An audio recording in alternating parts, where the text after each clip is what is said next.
Whoa, my God, blowing my ears out with that one. Good morning, Marianas. Oh, that was louder than I thought. I don't know what's going on. Maybe it's these headphones. Maybe I need to get new ones. Hey, good morning, everybody. It is President's Day, and this is a special holiday edition of the Good Morning Marianas program. Good morning, everybody. Great to see you guys. Really, I can't actually see you. I'm just looking at like a camera. It's looking right at me and everything. Hey, but it's great to be here and great to have you with us here in studio. Good morning. Hey, hopefully you're just like us and you get to not work today if you don't want to. I mean, that's really the big goal, the big plan, the big hope. And if you're with us this morning, that is outstanding, and I'm a big fan of that. I'm actually going to do a couple of things right here as we're typing this thing up because, you know what, I was going to get started a lot earlier today, but I ended up tearing off and doing a bunch of little things, getting the word out about this other stuff, and then working on some of the editing stuff that we have here in studio that we need to get done. The other one is holy cow, I didn't realize how fast time has flown because looking through all of our stuff, I have about 2 terabytes worth of storage on this computer, and it's pretty much full. I'm like, holy smacks, we got to get rid of a whole bunch of this stuff. So that's what I ended up doing. I just got rid of a whole bunch of stuff that really definitely didn't need anymore, and so that's okay. I still got all the stuff that we need. We're still going to be good to go. But I'll tell you what, we do have new things, and I want to say thanks to all you guys for a lot of things. One of them is for getting out here and sharing this stuff all the time. I see you guys doing it all the time, but getting up and when you're watching the show, you're sharing the show, you're spreading the word about everything that we're doing, and really appreciate it. It's a big deal for us, and we couldn't do it without you. You know, true story, we absolutely could not do it. So thanks again for tuning in this morning, and it's great to see you guys. Lori, thank you for watching. Good to see you this morning. Martin, thank you. Good to see you. John, my man. Lesser Moi, great to see you. Toba Castro, the Tint Man from Dan, Mr. Shady Solutions. Luisa Cabrera, the MVP of the SBL. No doubt about it. Great to see you guys. And what a weekend. I mean, we're still on the weekend, and I know a lot of you guys are at home instead of being at work today. That's a good thing. You deserve it. You earn it. And having this extra holiday is a big win for us so that we can kind of chill out and relax a little bit. And I've had a little rebirth of family stuff lately, getting into all the family activities and putting a real big commitment into that. And that's one of the reasons why we're going to be kind of a shorter one today. But, man, what a great it's like literally been the last 3 weeks where it's been more of a focus on that specifically. And what an improvement, like, for everything. Everything else seems to go better while doing stuff like that, and I hope it is for you. All right, well, let's get you started with about what's going on here in the CNMI. It's 81 degrees out here in Saipan right now. It is gorgeous. Like, this is a perfect day. I know it's a little cloudy, but don't worry about it. We're going to have mostly sunny skies today, high near 85. Nice wind out of the east, 10 to 14 miles per hour. No statements at all, so there's no high, no, there's no rip. No, you don't have to worry about any of that stuff. So it's going to be just another great day in the Marianas. So I think if you want to end up going fishing, today may be the day for you. We have a big fishing tournament coming up, too, on March 8th. It is the Tossie to Table tournament, and we're going to get you a lot more information on that. That's going to be a big one. But, man, we have so much stuff that took place at the end of last week and at the over the weekend that we need to get you all caught up on it now. And that's one of the reasons why we're doing this stuff today because, again, tons of stuff to get involved with. And, you know, one of the things that we're really excited about is that NBA has a new managing director. Yes, Jamaica Tyrone. Congratulations to you on being named the new managing director. You know her, you love her. She's been around. She's done all kinds of stuff. And she is no schlub, let me tell you. We have a real winner with our new managing director. And, you know, maybe you don't know her a whole lot. And that's too bad for you because she is great. She's over at, well, she has been over at DFS for a long time. And now, so she definitely knows about the impact that tourism can have on our community. And by the way, that's another thing. It's official. DFS is closing its doors on April 25th. You heard it here, folks. But we verified this already. I mean, we had already heard the rumblings that DFS was closing, but now we know the confirmed date, excuse me, April 25th is the date that DFS, T Galleria, whatever you want to call it, it is closing its doors on April 25th. In fact, why is that not in my ticker? I should put that in there. Hold on. Let's put that right in here. DFS closing its doors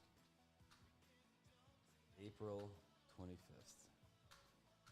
All right, does that look good? There you go. Hopefully there's enough room in there, but there you go. Yeah, cue the sad music. Yeah, no kidding. Well, you know, the thing is, I like DFS. It's been around. They've done a lot of things for the community as well. Hopefully they made a lot of money here in Saipan, and they don't see that changing anytime soon. At least they don't see our economy turning around with high, big spenders, I should say, for tourists.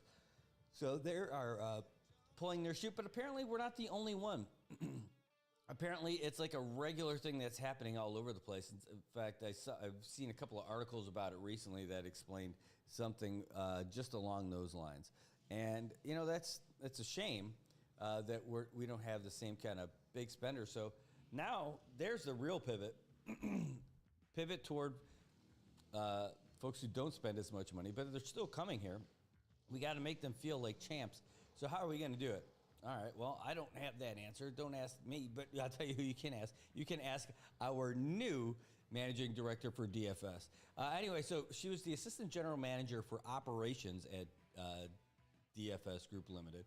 And before that, she's been doing that since the summer of 22. Before that, she was the operations support manager during the pandemic from 2020 to 2022. And before that, talent support manager from 2019 to 2020. She also had a business on the side as well. I think they sold it, but that Salt and Barber shop, that place was really cool. I was really stoked when they opened. And then, you know, you go back before that, she's got a lot of history with running operations and then in the banking industry. She got her BA at Columbia. How about that? Columbia Southern University. And then she got her AA in tourism and travel services management at Kapiolani Community College. So she's been around for sure. And guaranteed, you live in Saipan, you know her. She's great, really good person. And hopefully she will lead us into the next generation of tourists coming to Saipan. And hopefully, you know what they need? They need someone new in there. I don't think there's anything surprising about that. Chris did a great job while he was there, but they need a new influx of new ideas, period. I mean, they just need it. We went over to Tiniampika Fest this weekend, which was great. And you can see a lot of the stuff that works, and they're still doing it, and it's great to see that event looking better every year. But with some of the bigger events, they definitely need some help. And it's been one of the things that we had talked about for a while. And I look forward to seeing how it goes.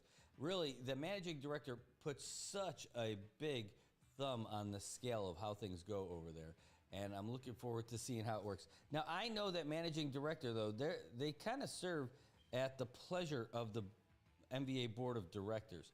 So I don't necessarily put everything on the managing director, but you know, the difference is that that board of directors is helpful and it's good. It should be there to make sure that the interests of the CNMI's tourism market are being met, at least on the local business side. But the thing is, like, you need someone who's going to be strong in there to also tell them, hey, thanks, that's great, but we need this because we're pros and we know how to do this stuff. But we'll run everything past you first. That's good. So, I mean, because there have been people on there that are definitely not tourism folks who've been on the MBA board, right? I mean, they're not folks, they're people who are well-intentioned. They're people who care about the community. They definitely are stakeholders because really here, everybody's a stakeholder with our community. But they might not be the people that have the most, like, they might not have it necessarily a tourism focus. But when they start steering things to one business or another based on your influences, that's the problem, right? Especially if you get all political and stuff like that. That's when you need to shake it up a little bit. But either way, that's not going to be an issue with the person that is running the show now. So Jamaica, good luck, congratulations. We are all excited for you. Love to have you come in the studio when you get back, and especially not on a holiday. I mean, you're going to be a government employee now. You can't you can't just take you can't work on the weekends, or you have to work all the time. Actually, now that you're a government employee and running the tourism, you're going to be working a lot of weekends. But we definitely want to get you in here and talk about all the responsibilities that you got coming up and how excited you got to be to do this. So we're looking forward to it. I mean, we're just pretty stoked for it, actually. It's just really kind of cool. All right. Now that's not the only thing that happened. It's not all good news that happened. Hold on. Yeah. Oh man, I just saw that comment come in on the side. Oh, it literally just came in. So I didn't see it. I didn't read that story, but here's what I'm gonna do. I have this all queued up because what I want to do is play a couple of things for you. The thing I want to get to that's all queued up and ready to go. Let me find the actual audio for the ruling first.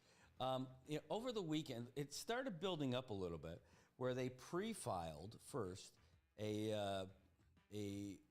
I don't know, like a scolding, if you will. It was probably too light of a word, but really just coming out and saying, hey, we don't like the way you handle things, Judge Govendo. The House of Representatives came out with a resolution. They pre-filed a resolution about Judge Govendo, about the way he handled the, Shane Villanueva's name gets thrown around out in the whole thing, but, I don't even think this is necessarily a him thing. It's not, I don't think it's the Shane thing. I think it's more of like the separation of powers case, the first real test of the powers for each branch, right? So, I mean, Shane's name's in it, but like no one was really, like Shane basically got called in to talk about the boost stuff, right?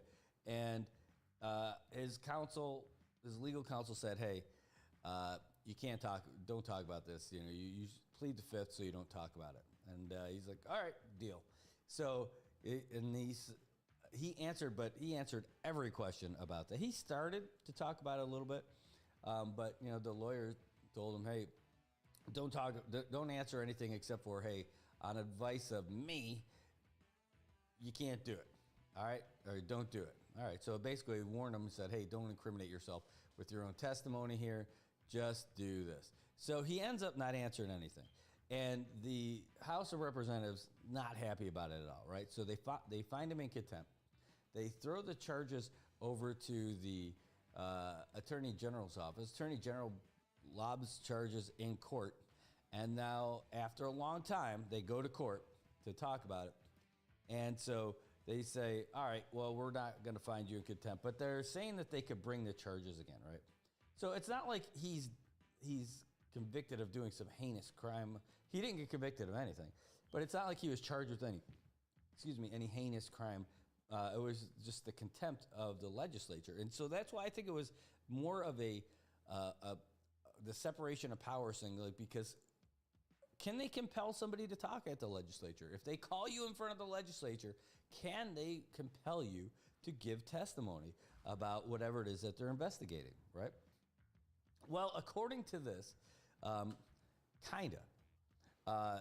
He said that his lawyer said he warned him against self-incrimination, and so the judge basically acquitted him of that contempt charge. Now, he said, though, if they call you back to court, or if they call you back to the House, you got to answer some questions. So let's do this. I got two things for you. Let's play Judge Govendo's verdict first. Ooh, how did you get it? Oh, news people, somehow, somewhere, they will get their news. Yeah, sorry about that accent. But either way, people do send stuff to us, and we want to make sure that it's in. We don't mention who it is and who gave it to us and all that. So, right, you're cool with that? All right, so let's listen to Judge Gavendo's verdict. How long is this file, by the way? I don't think it's terribly long. Oh, geez, it is long. Well, we'll skip to it. But then we're going to get to the legislature's stuff. I've answered some questions. The bill in a way is filed, scared at the times, thinking that the Supreme Court well argued, and my hat is off to both counsels for being up to date on the law and advising the court of what their opinion is of the law. So my compliments to both of you, to all counsel. Hoffman versus the United States is a case cited by both counsels. That's not the juicy stuff. There was going to be a hearing, and it was. I find that the defendant was alarmed and scared at the time that he was at that legislative hearing that he was going to be prosecuted for something.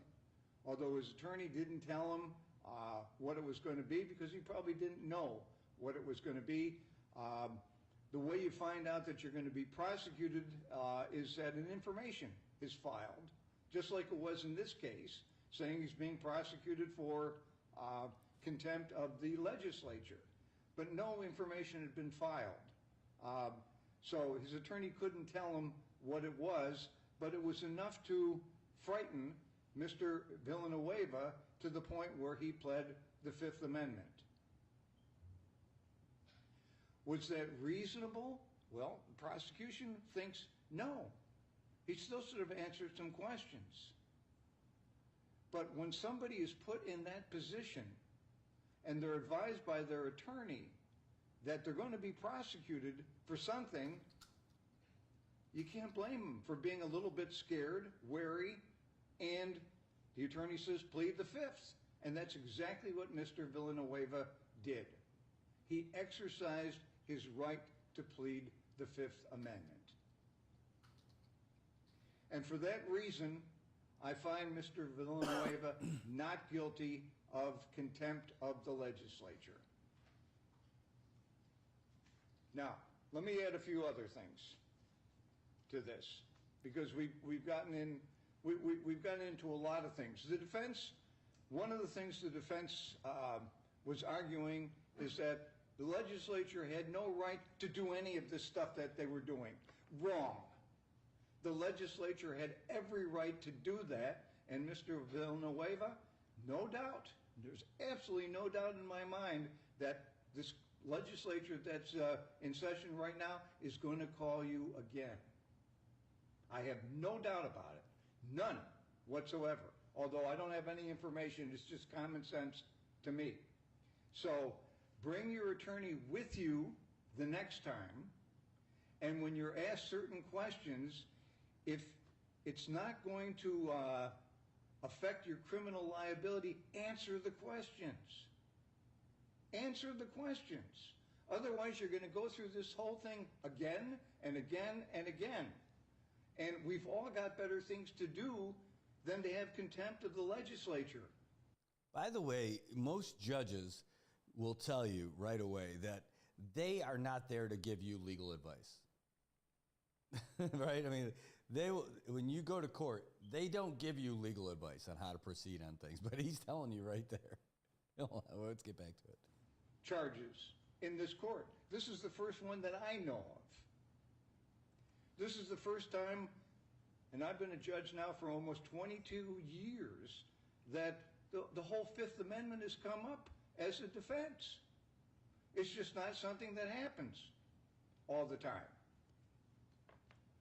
Because usually in a criminal case, the defendant is not required to testify. And most criminal defendants do not testify.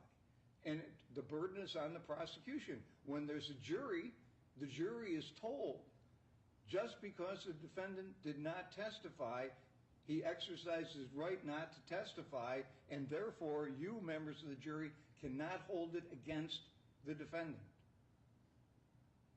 So that's basic criminal law that I think we all should be aware of. I find Mr. Kingman. Oh, wait. So now, hold on. So he goes into this whole big thing about the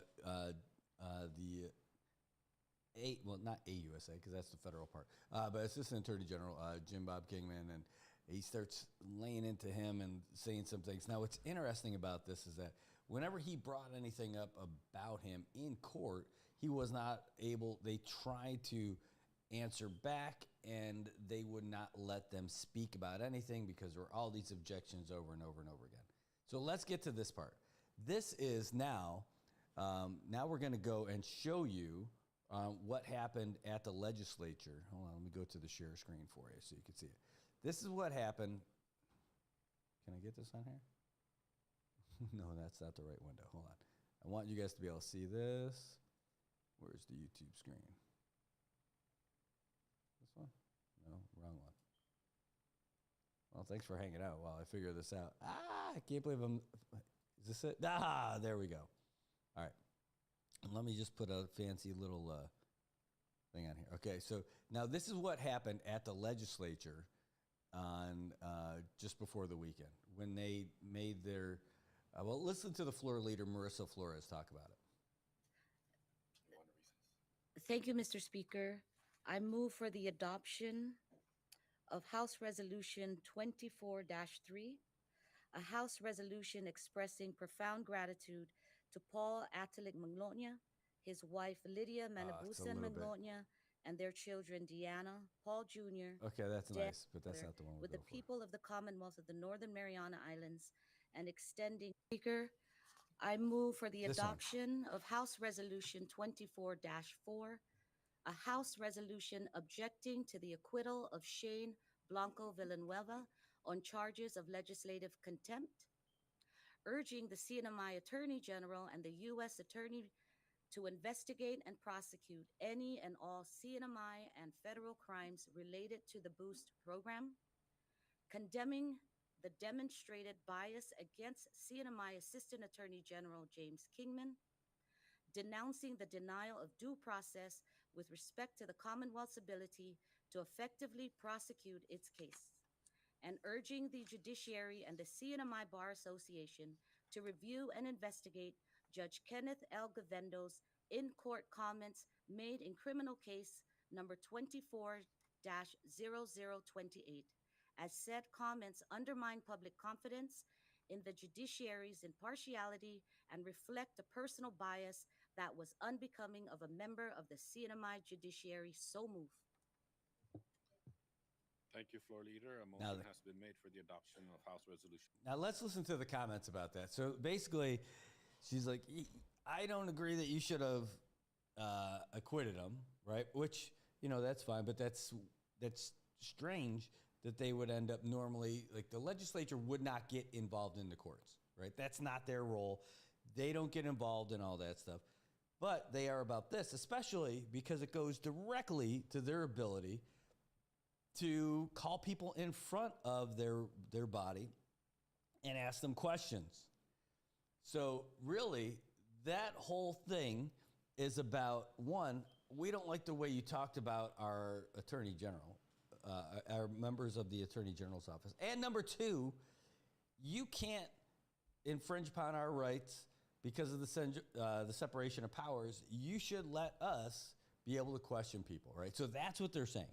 I mean, I'm not making that case. I'm just telling you that's what they're saying. This is where it gets funny. So let's get back to these comments. 24-4, and it has been seconded. Any discussions? Recognize Representative Roy Adam. Thank you, Mr. Speaker.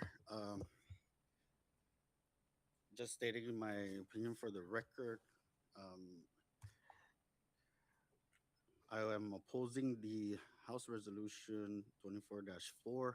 I think that the legislative body had already exercised their right to conduct the investigation and move forward with the case against Shane Villanueva of legislative contempt. It was already brought before the court and was heard. And in that case, I feel that it is not in the public interest at this time for such actions and resources to be uh, given for this resolution. I know that these are statements by the body, the investigating committee in the legislature that had gone through the proceedings, and so be it. But I feel that the case has already been heard. The judge had rendered a decision, and I feel like we should just respect the judicial branch's decision on the matter. So for that, I would like to just state for the record that I would be opposing and voting nay on this House resolution. Thank you, Mr. Speaker. Thank you, Representative Royada. Recognize Representative Aquino. Thank you, Speaker. I too will be voting nay on this. I share my colleagues' sentiments that while this thing happened prior to me coming on board, that the court has already adjudicated this thing. It's up to the AG now what they want to do. But I feel that so much money, time, and exposure has been done on this particular case. But if we're going to go forward with everything that happens out of the court, I think we're going to be wasting a lot of time. I think, and I respect the Rep. Flores' resolution and everyone that supported it. However, I think that, again, I go back to the theory that we have three separate but equal branches. And there's other people that are in that boosting, but we're just like singling out main people for this program. If we're going to go after everybody, then the AG or everybody needs to go, everyone collectively as a whole, rather than select individuals. It's already been more than 2 years. There's been no convictions to date. There's been a lot of money spent, I'm pretty sure, from the AG side on this thing. And we're talking about budget. We're talking about government shortfall.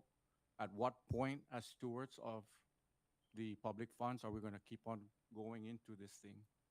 For every case, are we going to keep on doing this? Are we going to keep investing time, money, effort to try to get a conviction? So when does it end? And I just think that we have other things to focus on, like how to generate revenue. And I think that the courts have already spoken, and I respect the court's decision. Thank you. All right. Now, those are two that are just talking about the decision of the court, right? But that one right there, you listen to it, it's like, hey, what we're just going to investigate people, instead of we're just going to single out people. I'm with you on part of it. I'm part of that as far as, like, I think they need to, I thought they were really targeting folks at the beginning because they were trying to set it up like a court case, right? They were trying to set up like a lawyer would in court by establishing foundation and moving forward and all that stuff. But and this is the same mistake that they made when they were talking about Governor Torres. They made the same mistakes by not going after the people that really mattered, right? So they went after like the police officers who were the security detail and all that stuff. It's like, look, you don't have to establish all that kind of stuff if you know it, right? If you have that, unless you're just fishing for more info, if you've got the people involved, ask them the questions and make them answer the questions. That's it. You let David Attelig skate instead of by letting him go on his family vacation instead of getting him. Just Taisagui came on there and he was talking about always room for improvement. And then you also had, I want to say the former Commerce chief. I want to say Ed De Leon Guerrero, but I'm not sure if that was his name off the top of my head. But either way, like that guy, in fact, that was part of all the extra info that I had. I kept a video of him like wringing his hands the whole time when he was asking the questions. I'm like, wow, that guy was nervous. But he didn't really go to any of those things. He ended up passing that off to Jess.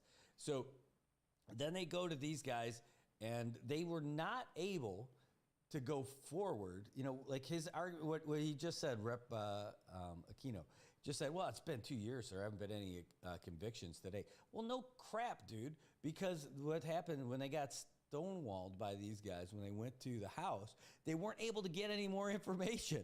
So they couldn't go anywhere to go pick up next guys because everyone's going to end up doing this plead the fifth stuff. So that's why. So that's why I think it's a weak argument. The other one is, though, like, he's like, oh, when do we stop? You know, when does it stop? It stops when there's justice done, right? I just wish they had people who were doing it a little bit better to try to go after it. I mean, and that's the whole thing. Because I get how people could get tired of this and how you could get little, call it boost fatigue, if you will, right? But, like, no kidding. Something, they need to look into that because that was just really just fleecing. You just fleeced the CNMI's money that we were gifted by the federal government by giving it out to PALS. And it was PALS. That chick with the friggin' flower place, are you kidding me? All right, anyway. So, the thing is, someone just got to answer for it, and they are just not getting there the right way. And all they're doing is losing the enthusiasm of the people and then letting this kind of an argument, you know, be made. I don't agree with that argument. It seems kind of weak as far as like, well, you know, well, how long are we going to do it? You know, we're just targeting people. I'm like, they're target. I don't know why they're worried about the marketing guys so much. That part to me is like, I don't care about their contracts. I don't care about them. Go after the big ones and get the big ones and talk to them about that. You know, they're worried about like how much money was spent on the social events and all that other stuff. Fine, right? And they never got any of those questions answered. Fine, because why? Like, why are you wasting your time on these guys? These little fish, by the way, they're not little fish, right? I mean, I don't mean that in a negative way, but what I mean is, relatively speaking, to the people that they really want to hold accountable for it. And if you want to go down the other way and get everyone else afterwards, that's fine. But you got to establish like the real big deal. Like, hey, if something was done wrong here, establish that and go get it. You don't have to build your way up. Oh, Brad, that's big talk. You don't really know anything about this. Okay, fine. It's easy for me to see your mistakes because you're 0 for 2. Right? And I don't mean by each of them. I mean, you're 0 for 2 with the governor and with this boost one because you're going at it the wrong way. Your intentions are great, but you're spinning your wheels on the wrong people. And maybe it's just because you're afraid to talk to the important ones. You know, you're afraid to have them held accountable. I can't believe you let a dude go on vacation with his family instead of answering questions at the legislature.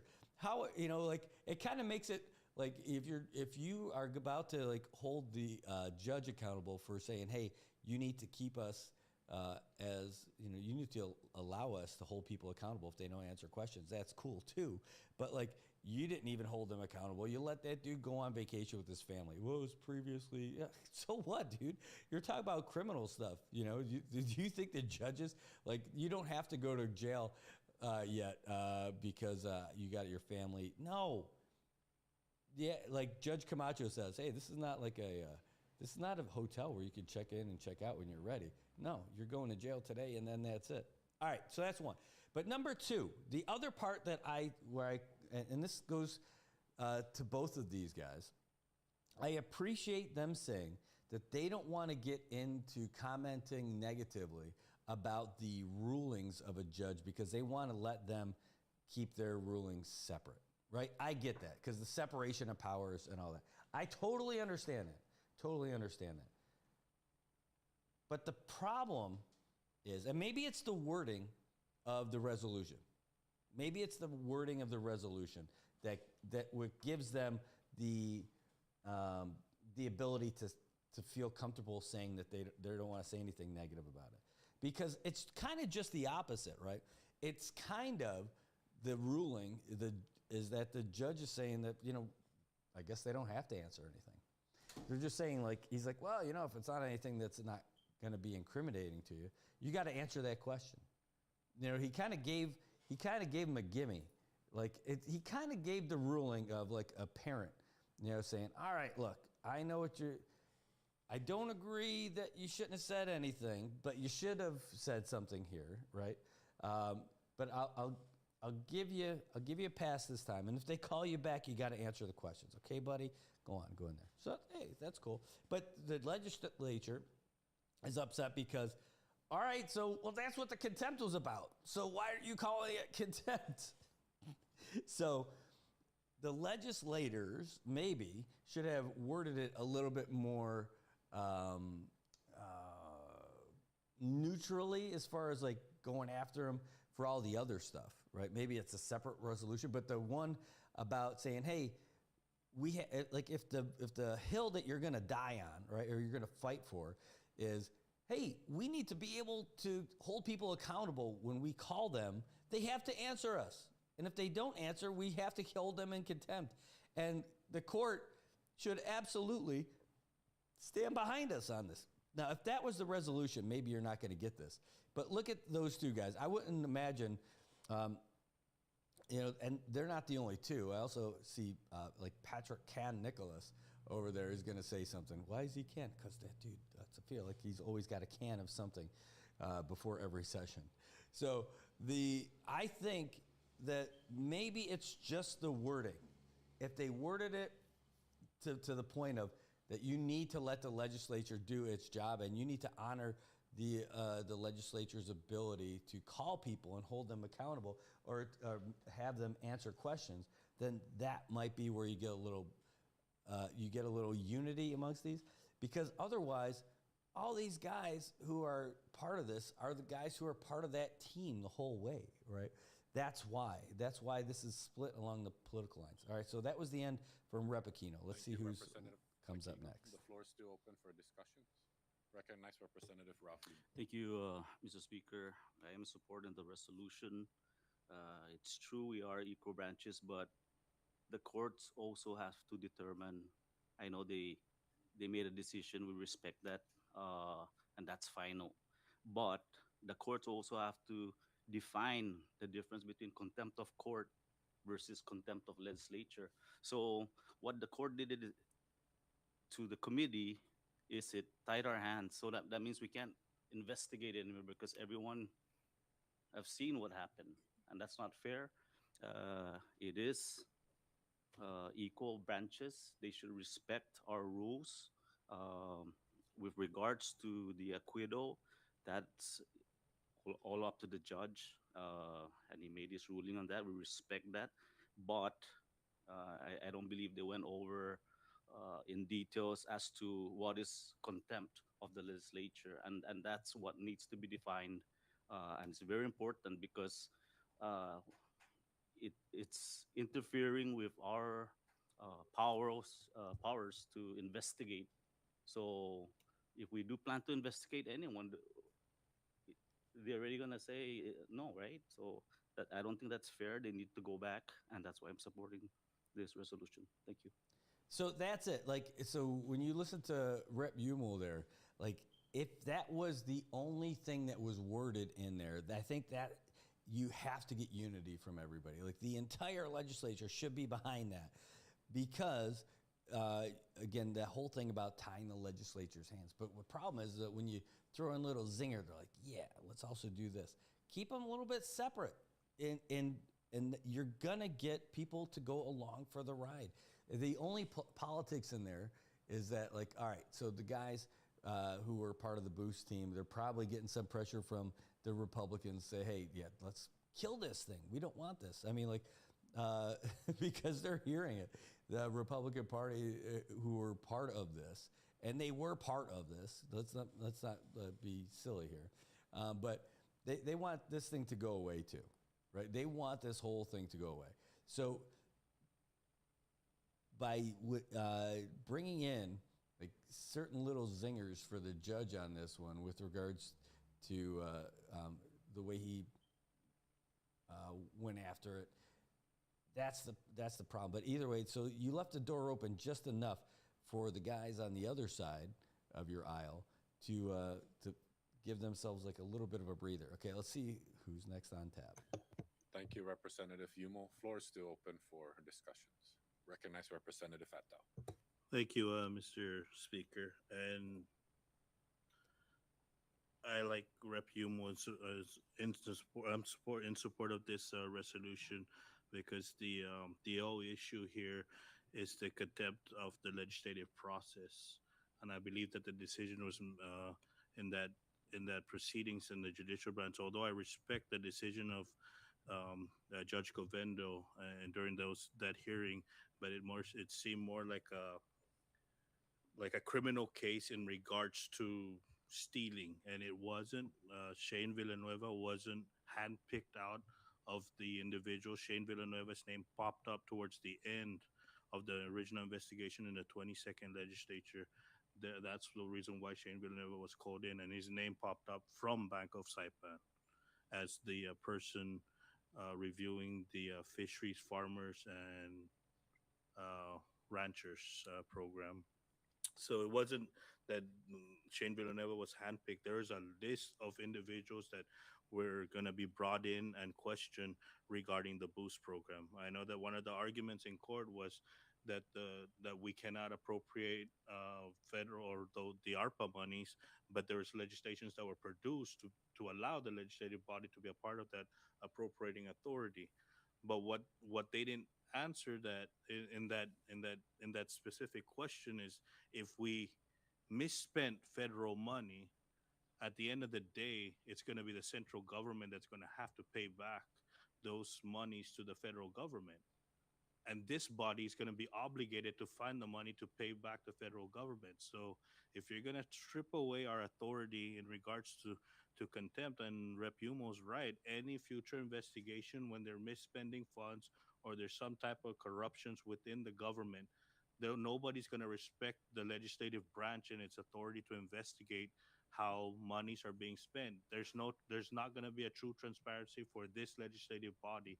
We might as well call ourselves just a body because we're not going to be a true equal branch of any part of the government. They this decision, in my opinion, kind of strips our authority in regards to pursuing a contempt case in the legislative process. So if the title reflects that it's in an individual or a specific judge, it's not. It's really talking about our authority in investigating individuals or entities within our government and how they spend money. If we don't at least hold that part on our end, then we might as well not be introducing legislations or even the budget for that matter. Why don't we just give it to the administration, let them decide how the money's going to be spent, and move on? Skip this branch of government because we seem to not exist with any authority. So this resolution is at the very least gonna show that this branch is doing something to make sure that our abilities to investigate and our speaker's authority through our rules to push for contempt of an investigative body within this branch is there, and it's acceptable out outside of the legislative branch. Unfortunately, we're not going to be the ones that are going to hear their case. We investigate, we held them in contempt, we send it to the AG's office, then it goes out, it goes to the court system. If there's anything, it's this body's authority to investigate and hold anybody in contempt that has to go to through all the other branches of government just to get to that point. So what authority do we have as a body if this the decision that was rendered kind of strips our authority, our ability to hold people in contempt? They're not gonna respect this body. There's not gonna be any belief in strength. Like Rep Yumo said, people are not gonna come up here and enter or come in here to answer questions from this body because now it seems like we're not holding any water. But I think it needs to be clear of of the decision made by the courts of what is the authority of a legislative contempt and a judicial contempt, because we weren't investigating Shane Villanueva or any of the other individuals that were a part of the Boost program. We were investigating the Boost program, not the individual. And it seemed that that case was rendered, a decision was rendered based on an individual. It wasn't the individual. The overall pictures about the boost case, and I think that we should support this resolution for the fact that there's respect for this body. And if the members are not going to, I respect your vote if you're not going to support the resolution, but you're also giving up the authority of this body to be able to be a part of the equal branch of the government of the CNMI. Thank you, Mr. Speaker. That is brilliant. BJ just smashed it right there because he said, I respect your vote if you're going to vote against it, but your vote against this resolution is giving up your authority as a legislature. How about that? I mean, like that's my take on it. I'm like, the only reason why I think that they feel like they've got something to stand on, a leg to stand on it, is because of, a little bit of that resolution is more about like, but we don't like the way you talk to these guys and all that other stuff. I mean, that's cool.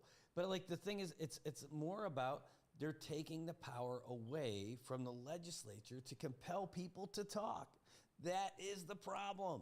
That's the whole problem about this. You talk about anything you want. Again, I'm not against anybody. I like Shane. I know a lot of people are going to be like, oh, I know. I see the stupid comments that go out there too. But like, I like him. I've always liked him. He's always been like a likable guy. To me, if you don't share that, that's okay. And I know that some of you don't, right? I know it. But nobody's liked by everybody, me included. So when you hear that, he's done a lot of good stuff in the community too. Like he's not just that guy, just to hold him to a different standard. But like getting back to it, it shouldn't be about whether or not you like him. It's about this. You shouldn't be whether or not who you voted for last election. It should be about this. The issue being the legislature and whether or not the legislature is able to compel people who are called before the legislature to speak. And they should. They absolutely should. So BJ just got it right on that one. Hold on, let's go back. I want to play that last little bit again. About the boost case, and I think that we should support this resolution for the fact that there's respect for this body. And if the members are not going to, I respect your vote if you're not going to support the resolution, but you're also giving up the authority of this body to be able to be a part of the equal branch of the government of the CNMI. Thank you, Mr. Speaker. That's it. Let's get our next Thank one. you, Representative Fattah. Floor is still open. Recognize Representative Patrick. Yes, thank you, Mr. Speaker. This is I respect our good floor leader, of her resolution on this, but for me, this is an intrusion of the executive authority urging the CNMI Attorney General to investigate the former boost programs implies to a directive to the executive branch, which must remain free. Listen, by the way, this is so great that you guys are watching this. If you're just listening, that's great. You can listen to the way he's reading this. He's trying to familiarize it. He didn't write this. Somebody wrote this for him. He's reading off of that. Somebody handed Patrick San Nicolas a playbook to read from. That's what's happening right here. I say this is just an observer of the legislature. I watch these guys. I see how they are and how they talk and how they are normally. This is not who this guy is. Somebody told him, when you object to this resolution that's coming up, here's what you need to hit. It's absolutely coordinated through their party, right? No doubt about it. This is all through the GOP here. And no, before you start freaking out about like parties and all that stuff, no, I'm not anti anybody when it comes to like party. I'm not a Democrat. I'm not a Republican. I'm not any of these guys. I'm just I'm not arguing on behalf of any of the parties. But I hate that people would make their stand on something that's not even their own prerogative. I think that's some weak stuff. And now, granted, I understand the reason about the parties, but we're not going to get into all that. But this one here, this is a coordinated objection between folks from the GOP. And that's it. Let's keep listening. to exercise his prosecutorial discretion without legislative interference. And the other thing is the interference with the judicial independence calls to investigate a sitting judges. Comments during a trial undermine judicial independence. Judges must be free. Judges must be free to perform their duties without undue influence from the legislature branch. This is um, equal power of equal branch in our government. You can hear that's him trying to talk about it, like trying to make it sound like he's comfortable with it. He's not. He's just reading what somebody sent him. With that, Mr. Speaker, I'm not voting for this resolution. With that, I yield. Thank you, Representative Nicholas. Representative Aquino, you rose here.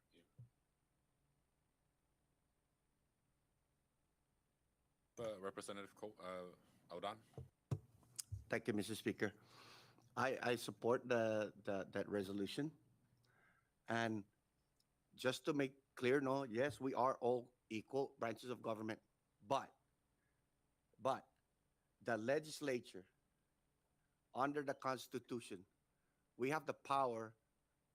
One of our powers is to conduct oversight. Okay, we have the power of the purse to control that purse to make sure that it doesn't get squandered.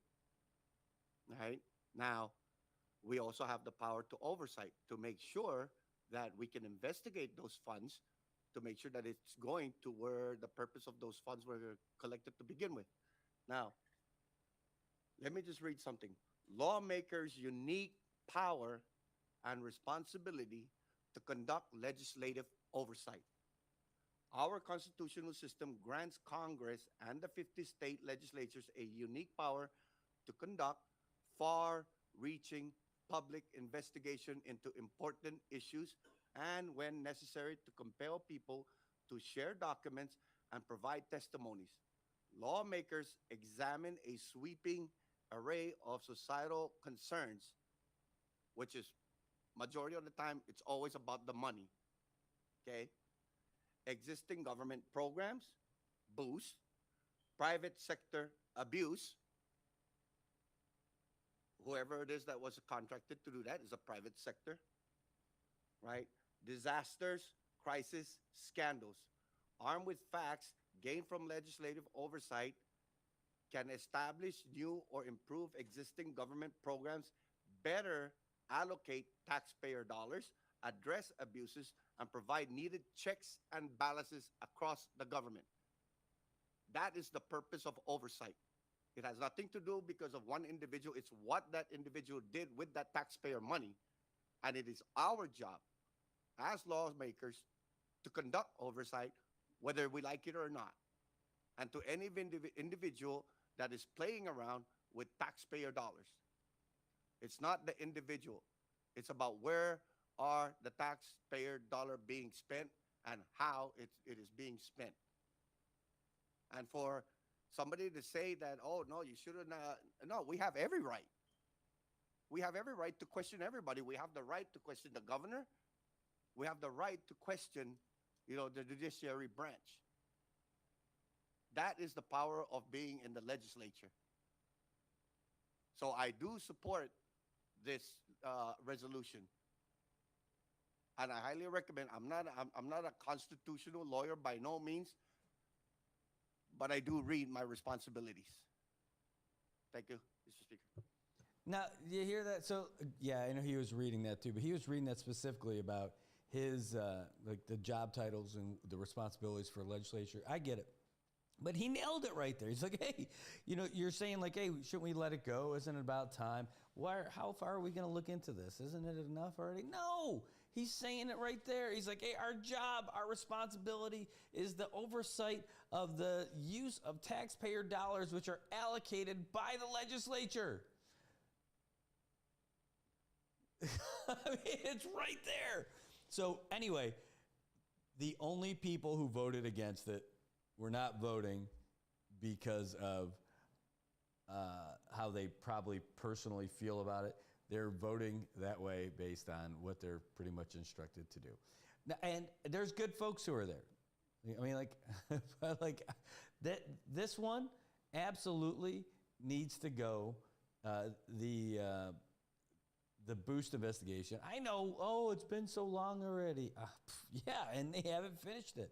I would like more than anything if it didn't have to be stuck in the legislature. Like, why isn't the Attorney General's office? Now, this is where the opposition to this would go.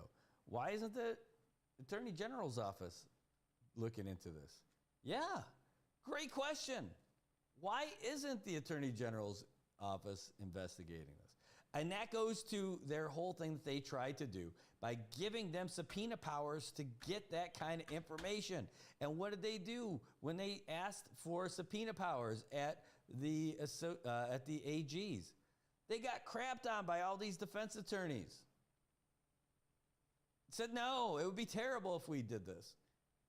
It would be the way to go forward and to get rid of this corruption. Anyway, let's go next up. Thank you, Representative Odon. Representative Aquino. Thank you for, your comments, but like I said, everyone is afforded their Fifth Amendment right. That's their constitutional right. Whether they want to answer your questions, whether they don't want to answer your questions, that is their right. From here, it went to the court. The court. Wait, that's not true. They have their right to prevent them from incriminating themselves. It's not if they don't want to answer you. Their right is that if they say, hey, did you shoot that guy? You say, I plead the fifth, right? If you shot a guy and the prosecution says, hey, did you shoot that guy? You say, hey, I plead the fifth. Yeah, right? You can't. If they say, hey, where do you get your hair cut? I plead the fifth.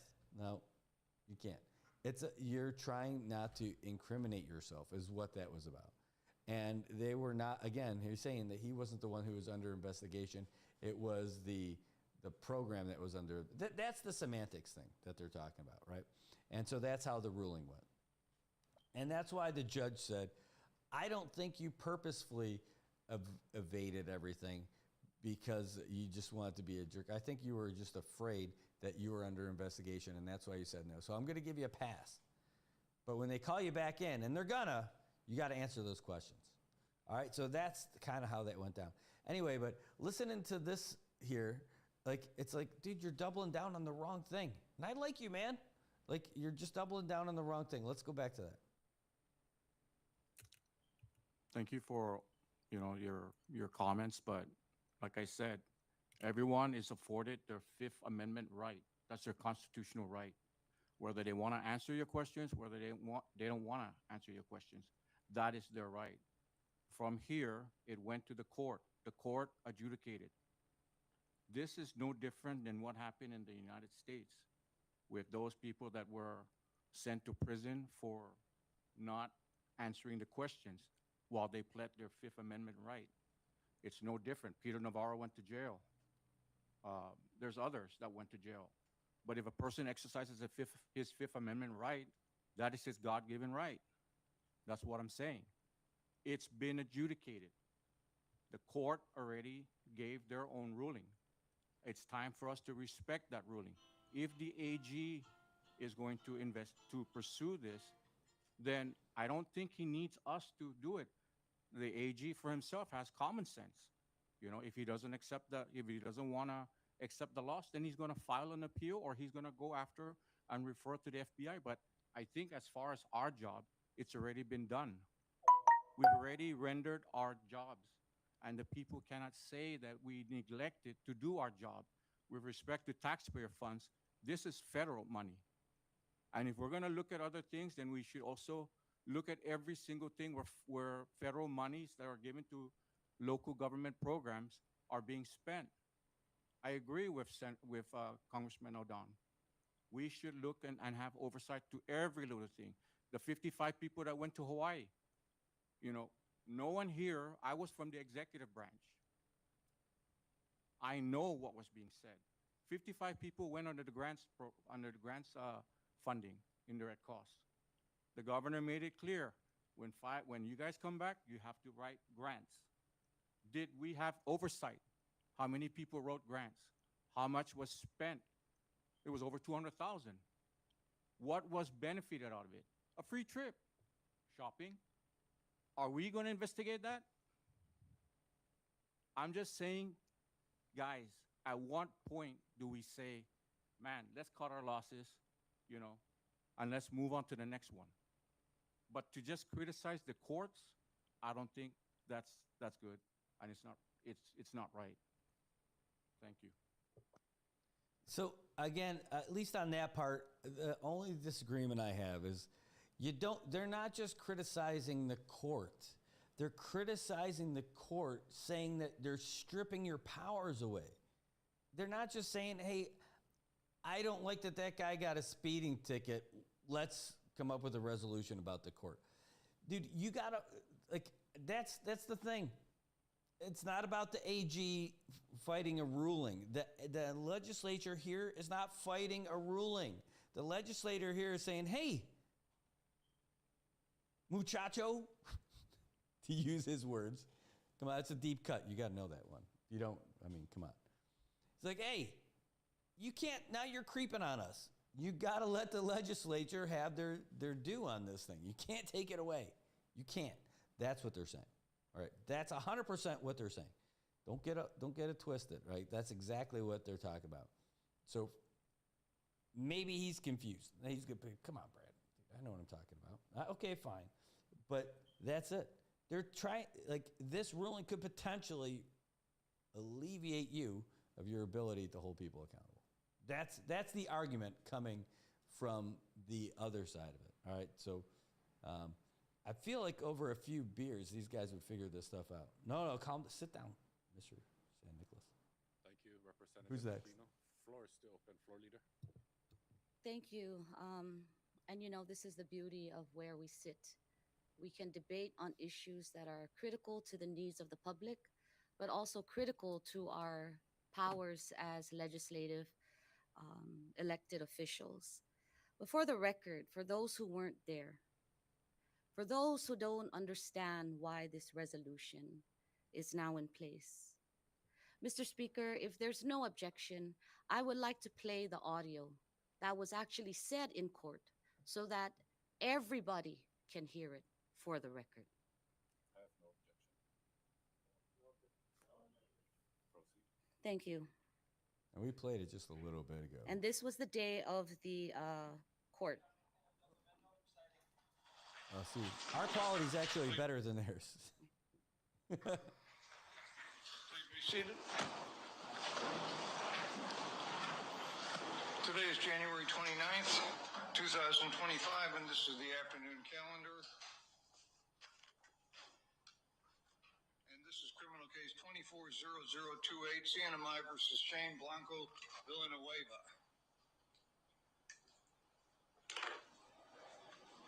All right, good afternoon, gentlemen. First of all, I would like to compliment both councils.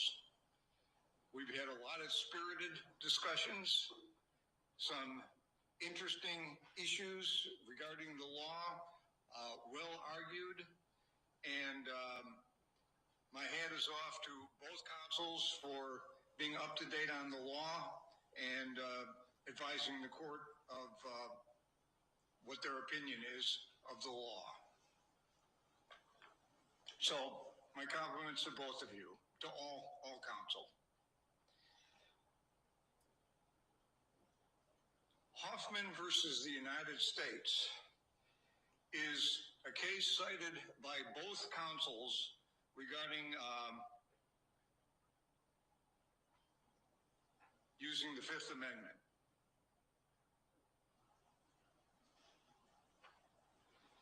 In Hoffman versus the United States, the U.S. Supreme Court reversed the defendant's conviction, holding that under all of the circumstances, defendant had a reasonable concern that answering the questions might subject him to federal criminal liability, and defendant was therefore entitled to the protection afforded by the Fifth Amendment against testimonial self-incrimination and shall not have been held in contempt for failing to answer. That's the Hoffman case.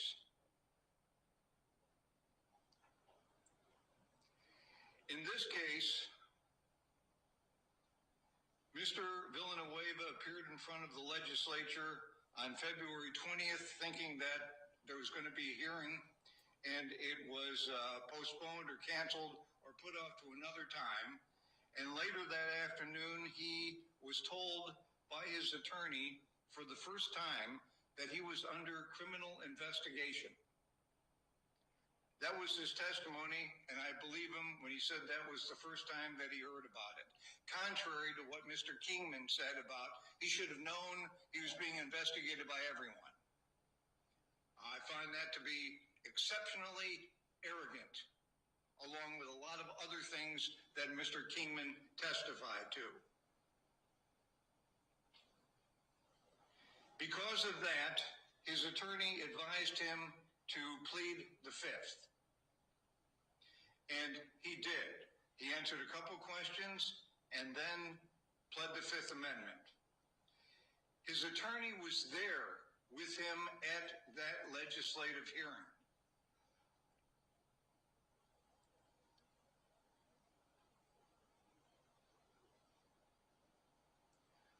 I find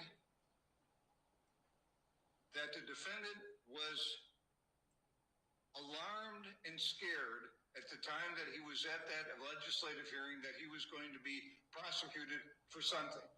Although his attorney didn't tell him what it was going to be, because he probably didn't know what it was going to be.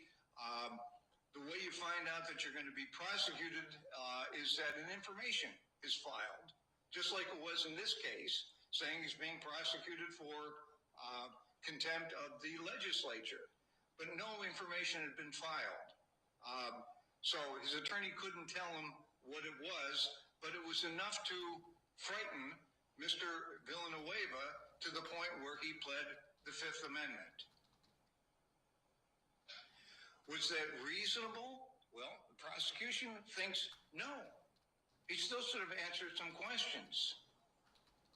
But when somebody is put in that position and they're advised by their attorney that they're going to be prosecuted for something, you can't blame them for being a little bit scared, wary, and the attorney says plead the Fifth. And that's exactly what Mr. Villanueva did. He exercised his right to plead the Fifth Amendment. And for that reason, I find Mr. Villanueva not guilty of contempt of the legislature. Now, let me add a few other things to this, because we've gotten into a lot of things. The defense, one of the things the defense was arguing is that the legislature had no right to do any of this stuff that they were doing. Wrong. The legislature had every right to do that, and Mr. Villanueva, no doubt, there's absolutely no doubt in my mind that this legislature that's in session right now is going to call you again. I have no doubt about it. None whatsoever.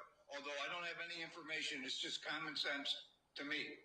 So bring your attorney with you the next time, and when you're asked certain questions, if it's not going to affect your criminal liability, answer the questions.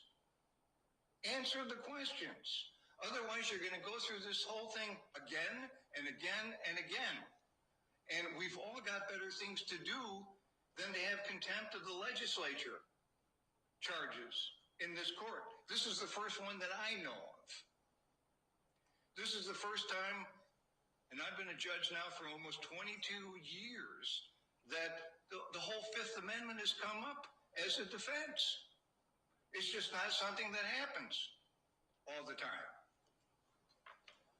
Because usually in a criminal case, the defendant is not required to testify. And most criminal defendants do not testify. And the burden is on the prosecution.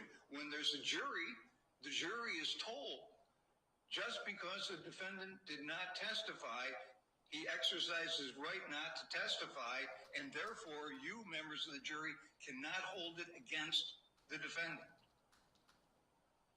So that's basic criminal law that I think we all should be aware of. I find Mr. Kingman to be a liability to this government.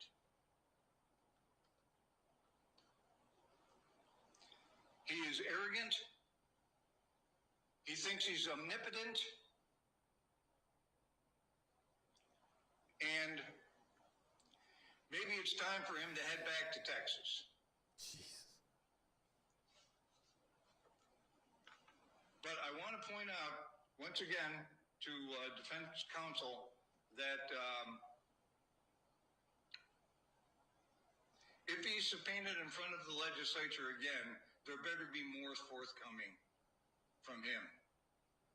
Otherwise, I don't know if it's going to end up before me or another judge, but it might not end up in a not guilty verdict. Do you follow what I'm saying? All right.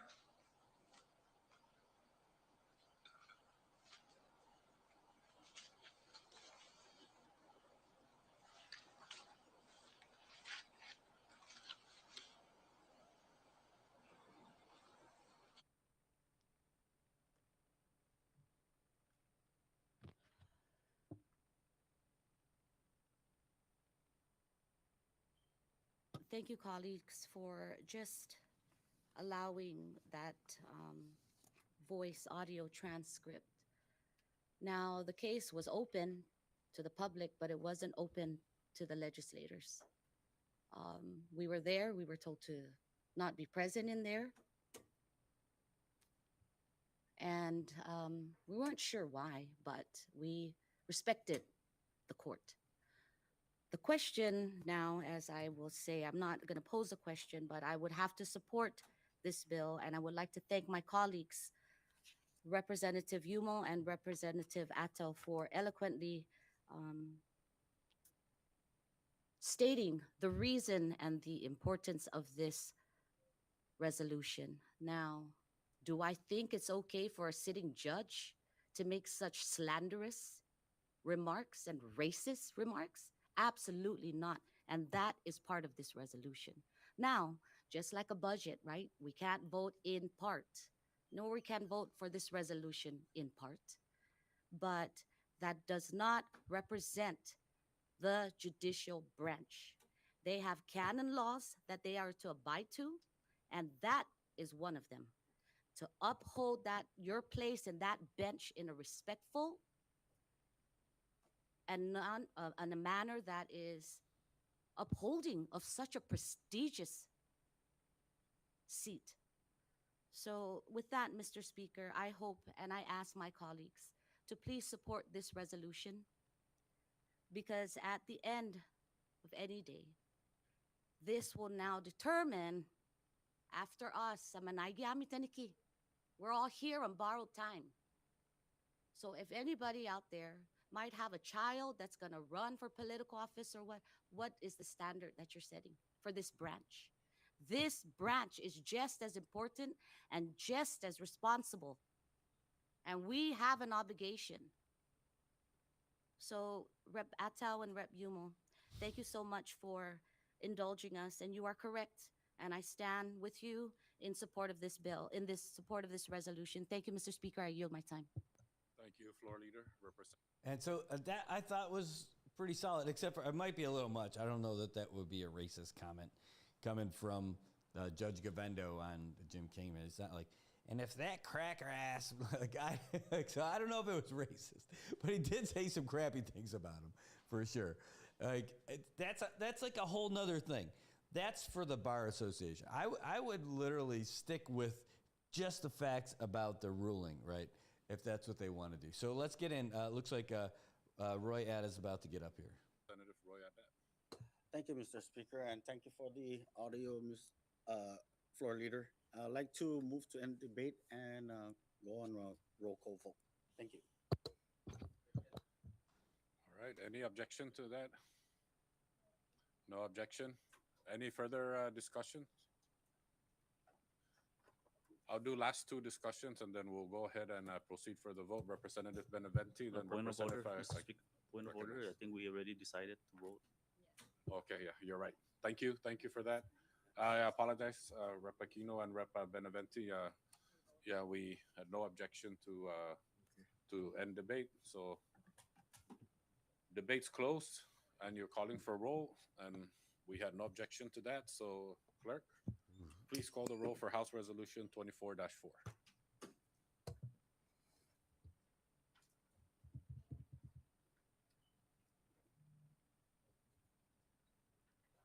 You can see they definitely still want to talk. Rep. Aquino and Rep. Beneventi. Representative Adda, Nay. Representative Odon, Yes. Representative Aquino, Nay. Representative Atta, Yes. Representative Beneventi, Ungan. Representative Komatsu, Angelo Komatsu, Representative Diego Komatsu, Representative Joel Komatsu, Ungan. Representative Joseph Flores, Yes. Representative Marisa Flores, Yes. Representative Ogo, Yes. Representative Omar, Ungan. Representative Palacios, Ungan. Representative San Nicolas, He,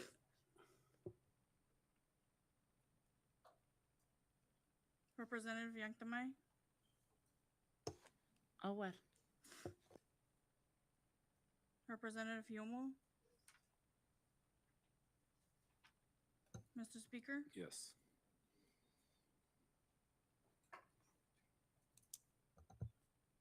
Mr. Speaker, we have 14 yes and 3 no.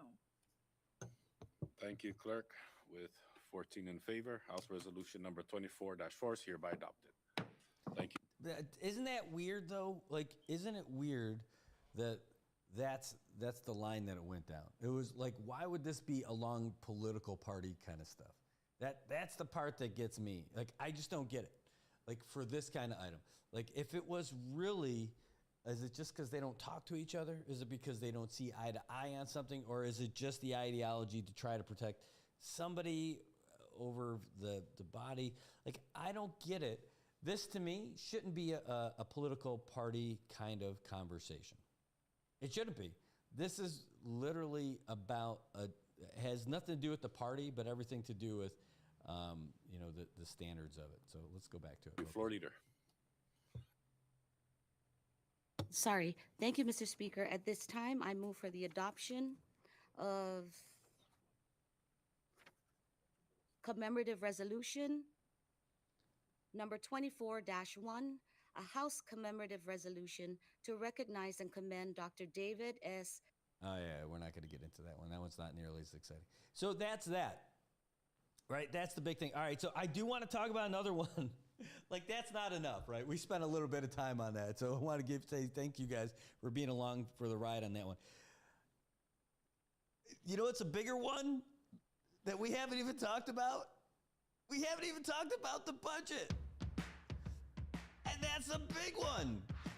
Oh my gosh. You guys. All right, you guys, we've got a lot to talk about for this next one. It is a bigger one. But before we do that, I got to take a break. Literally been rolling for like an hour and a half without taking a break. So we need to do that. Anyway, yeah, we are absolutely going into the budget. We're doing that next, but we're going to take a real quick break. So stick with us. The reason why we're able to do this is because we got people who sponsor the show. So we can't do it without them. And I want you to know that I would just be with you the whole time if we couldn't, but we got to do this, right? Yeah, exactly. All right, hey, one of our sponsors is Paradise Dental Spa. They're not just one of them. They're just one of the people that we love that we get to work with. They've got a couple of big promos. We're going to get you both of their programs. My volume's a little low. Now it's probably like blowing you away. Hey, thanks, Peeling. You know what it is? It's these headphones. Like, I think I just need to get new ones because they are blowing me out. So I can definitely raise my voice if that helps. But we're going to go ahead and promote our sponsors, Paradise Dental Spa. We're going to get them in here right now, talk about them, talk about Last Shot Bar. We're going to get them in there, talk a little bit about IT&E and more. And then we're coming back and we are going to talk about the budget. And we want you to be here for it. And we want you to jump in and talk with us too. So, hey, again, our sponsors, we can't do it without them and we can't do it without you. So stick around. And you know what? I'll tell you what. When we come back, before we get to the budget, right after we come back from commercial, we're going to give away a free bucket of beer from Last Shot Bar. We'll see you in just a moment.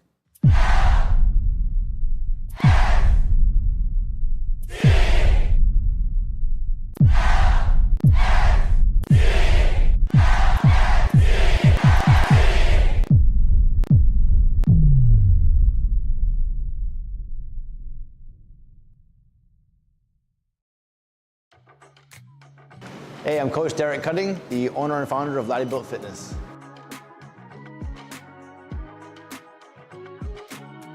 So no matter who you talk to here at Laddie Built, everyone feels that they are part of a family, part of a group of like-minded people. No one feels judged. No one feels like they're being teased or picked on or looked down upon because maybe they don't know what they're doing. They could be brand new and have no idea what they're doing. They might be overweight or really skinny and feel very self-conscious about themselves. But at Laddie Built, nobody judges here. And if you ask anybody here that might be in better shape than you or even not, but has experience in the gym, they will gladly help you through a workout and teach you a few techniques that can help you. So Laddie Built organically from day one, since the boot camp era, has organically grown this fostered environment of community and being a safe place, but a strong work ethic community of people that want to get work done. All I can say is that I put my heart and soul into it from day one. I treated everyone like that at the boot camp from the very, very beginnings, and everyone at the same time would treat each other like that from the boot camp era as well. And as we grew, as we got into a brick and mortar facility, we got bigger and bigger. I feel like people definitely just take this place as a home, as like their brother and sisters are working out next to them, not their enemy or not their competitor, So organically, it's just the vibe here is different. Everyone feels very, very comfortable, and I love the fact that it happened like that.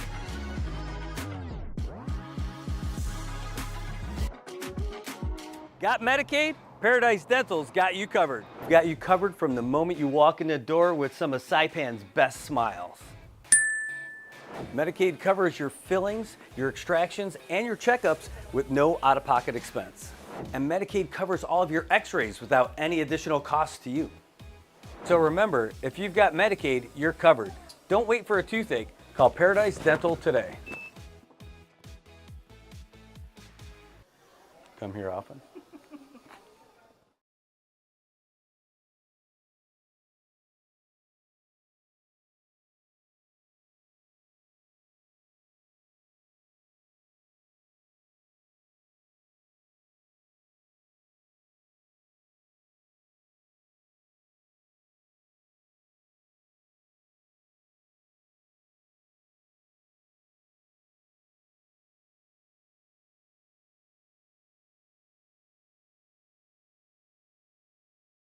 You owned your car for 4 years. You named it Brad. You loved Brad. And then you totaled him. You two had been through everything together. 2 boyfriends, 3 jobs. You're like, nothing can replace Brad. Then Liberty Mutual calls. And you break into your happy dance. If you sign up for Better Car Replacement, we'll pay for a car that's a model year newer with 15,000 fewer miles than your old one. See car insurance in a whole new light. Liberty Mutual Insurance.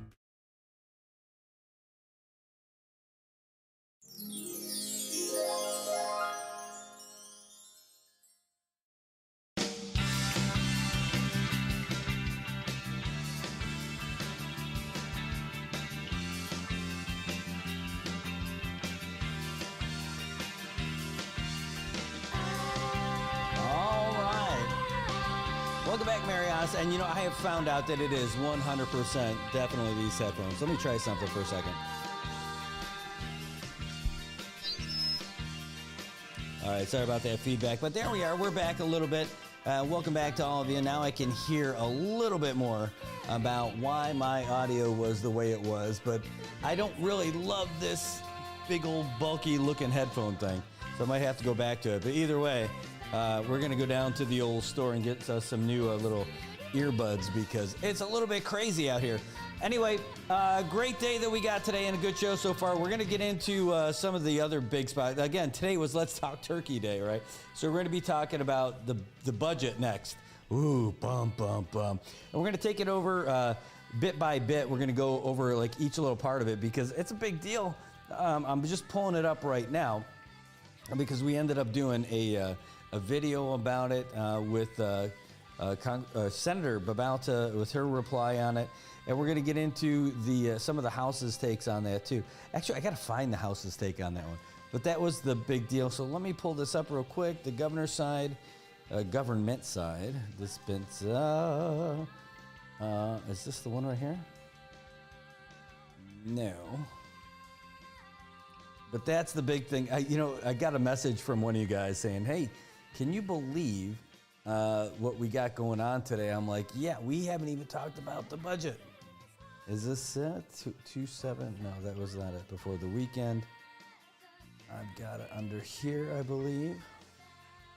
Yeah, we're moving in now to look at the budget. That's going to be our big, our new point of conversation here in just a second. All right. Which I know you guys are looking forward to. Where we go, Senate. Budget. And there we go. All right, so we're going to open this up. That's the Commonwealth Casino Commission info. And then the next one is, which, by the way, let me rotate that. I don't know why they get scanned that way sometimes. They should be scanned properly. It happens sometimes, I guess.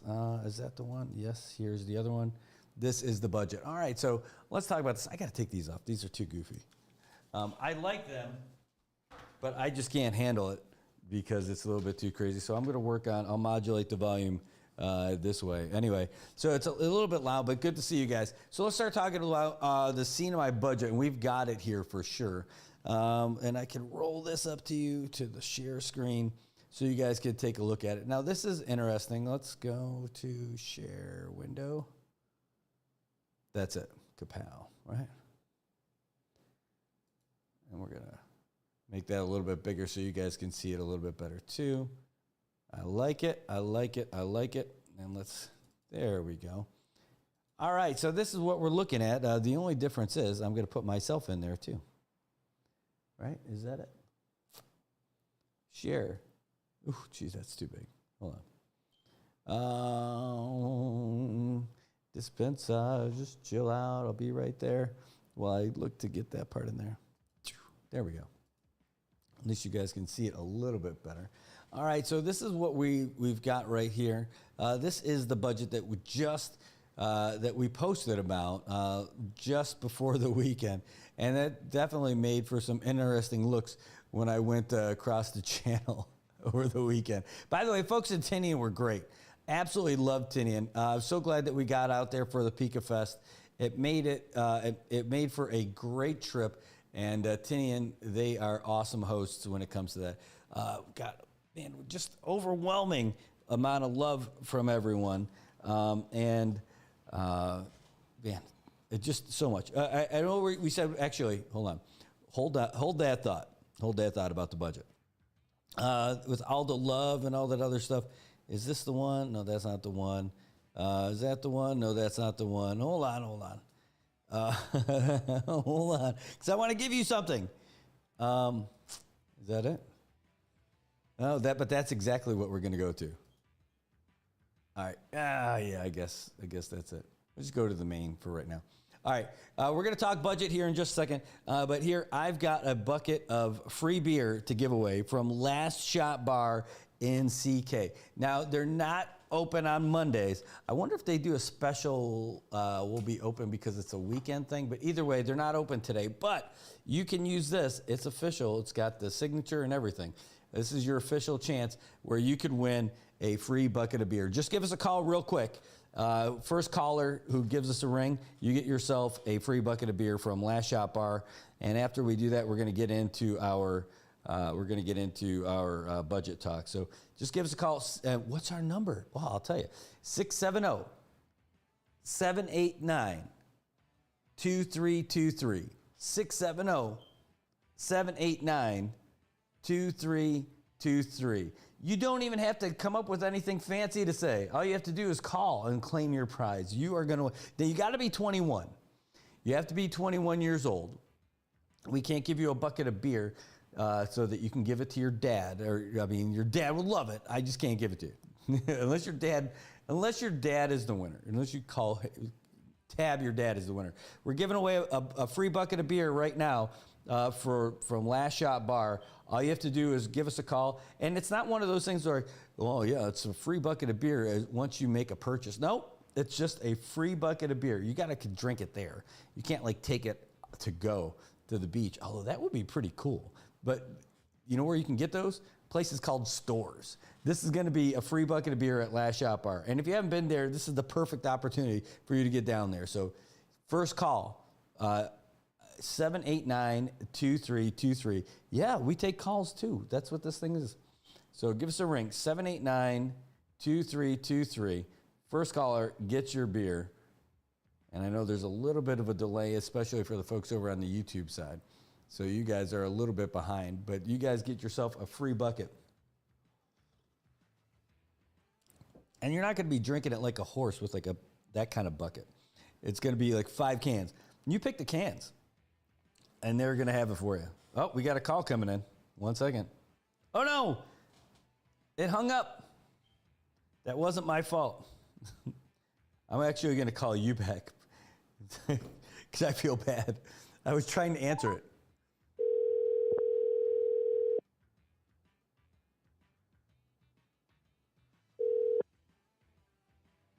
Hello. Hello. Did you just call us at the show? Yes, I did. All right. So, hey, Holidays on Zero. This is Brad on the show. It's so funny because I'm calling you back. I tried to answer and it hung up. It's okay. Was I the first caller? Yes. Or was I the second? You're the first caller.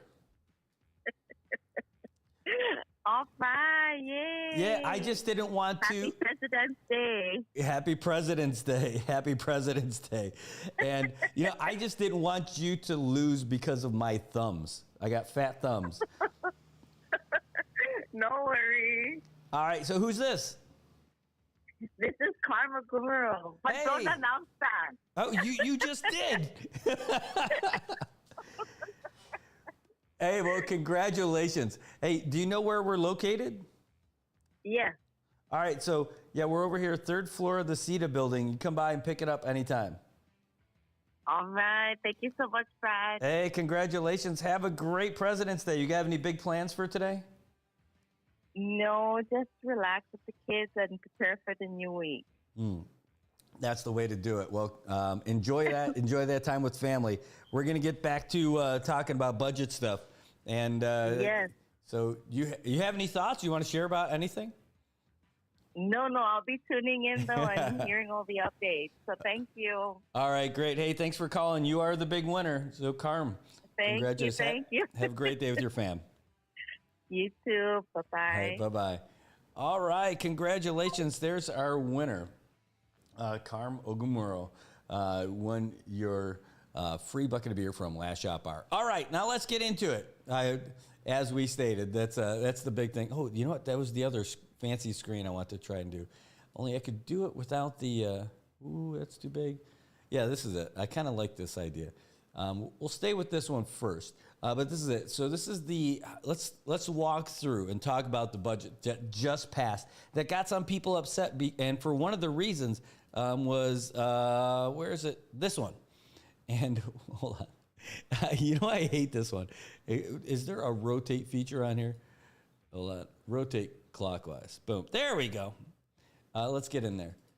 And this is the one that got people a little fired up because the casino commissioners were given back pay on this. Now, in the whole scheme of things, is it a lot of money? No. It's not a lot in the whole scheme of things. $250,000. It's not, not each one of them. It's not that each one of them got $250,000. That's not the case. But you've got the 6 commissioners on here, each getting money. So they got back pay from 2023, and then one got one from 2024 and 2025. Now, why is this a big issue? Does it have to be a big issue? I think it should definitely be an issue. And I think the issue is that the whole purpose of the Casino Commission is to regulate casinos. We don't have any. Right?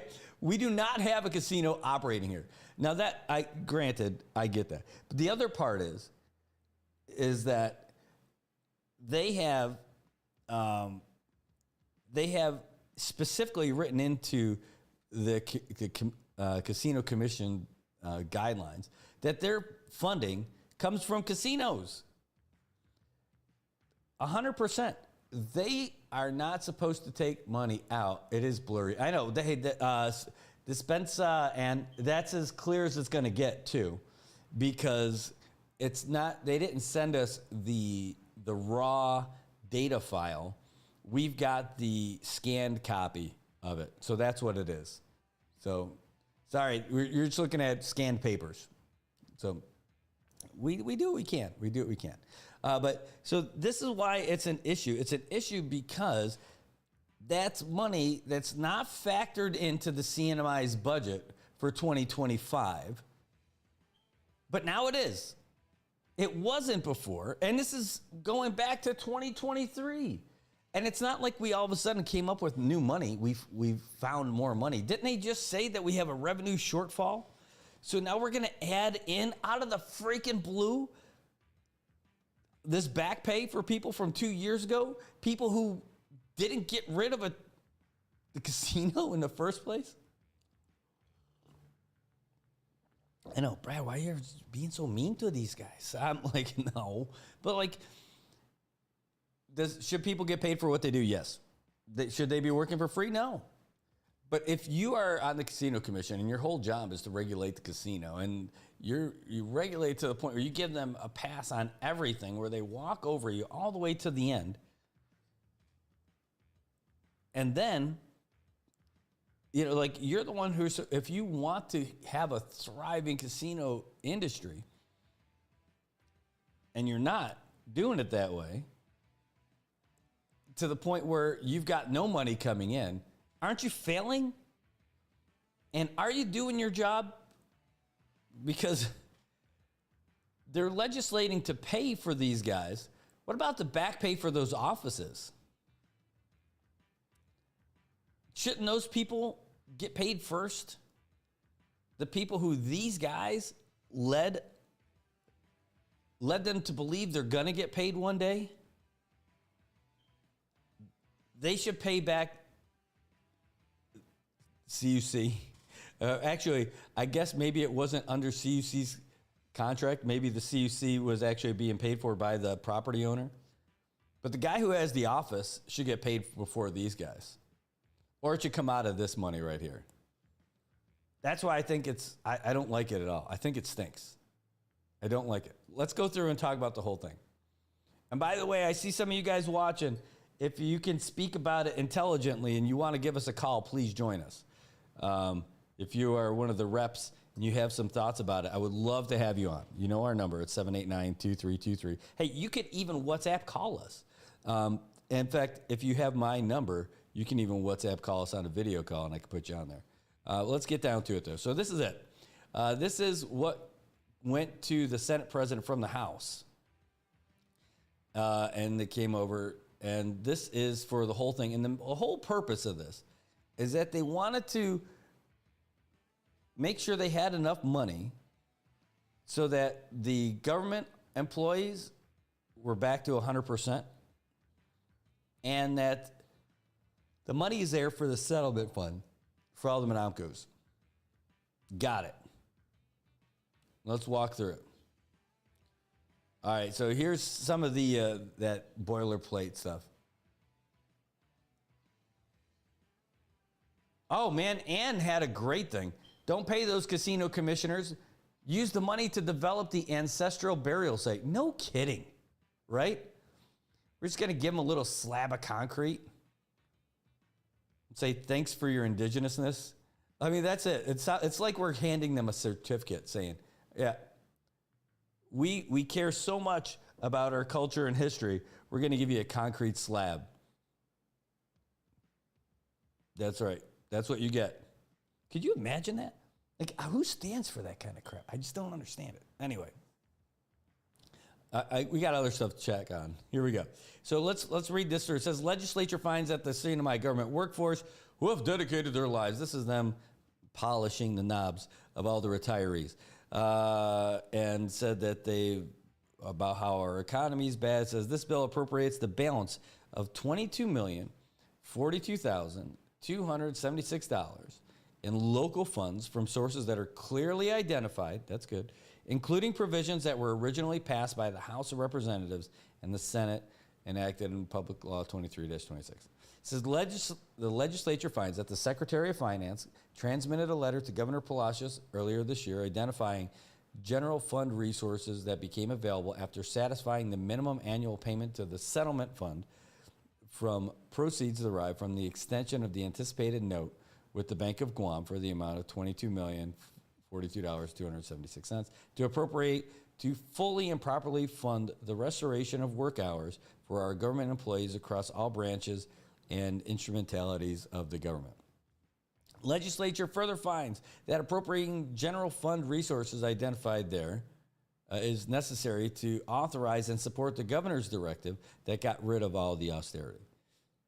Through the legislation, the legislature joins the governor's decision to support the restoration of workforce hours in a fiscally responsible manner. So basically, the governor said, we're getting rid of austerity, and this is the legislator saying, all right, we found the money for it. This is how we're going to do it.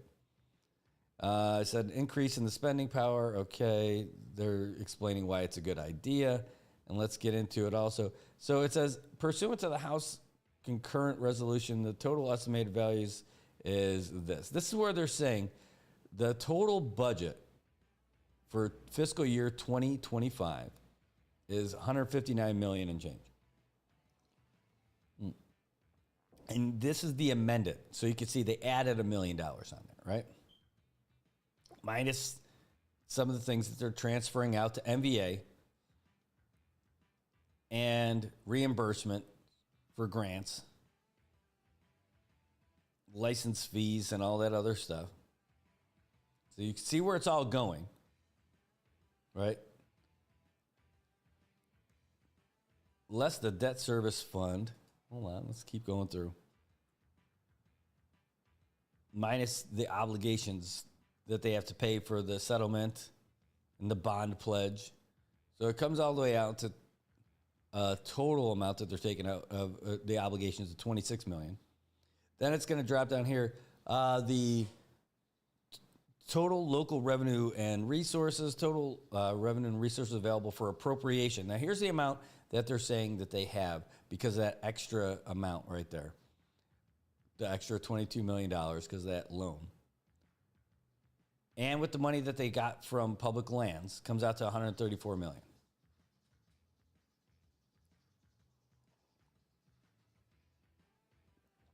So check this out.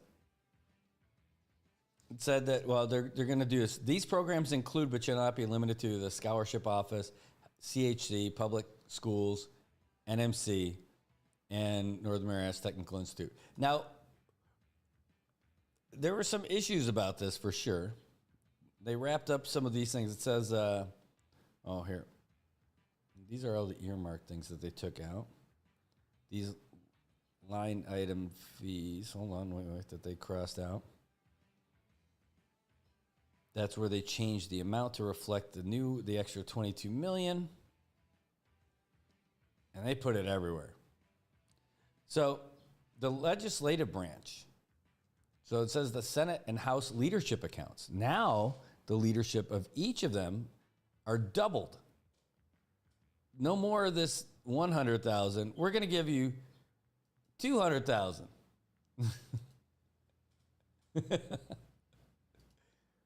So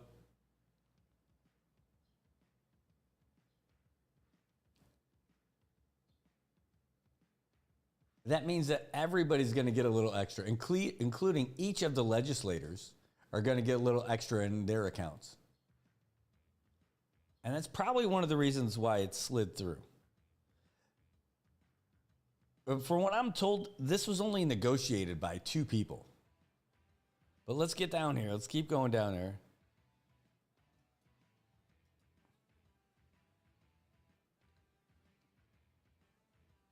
Okay, so this is other programs, boards and commissions. Is this the part here? Yeah, Commissioner of Education or his designee shall be the expenditure authority for PSS. Funds appropriated PSS shall not be used for the following: for personnel and operations, or pay raises for any of these kind of things. Legal fees and costs of litigation, including to but not including this. Said of the funds appropriated under this, 300,000 shall be reserved for travel and lodging accommodations within the CNMI for students participating in the PSS interscholastic sports leagues, cultural competitions, and academic competitions for this current school year.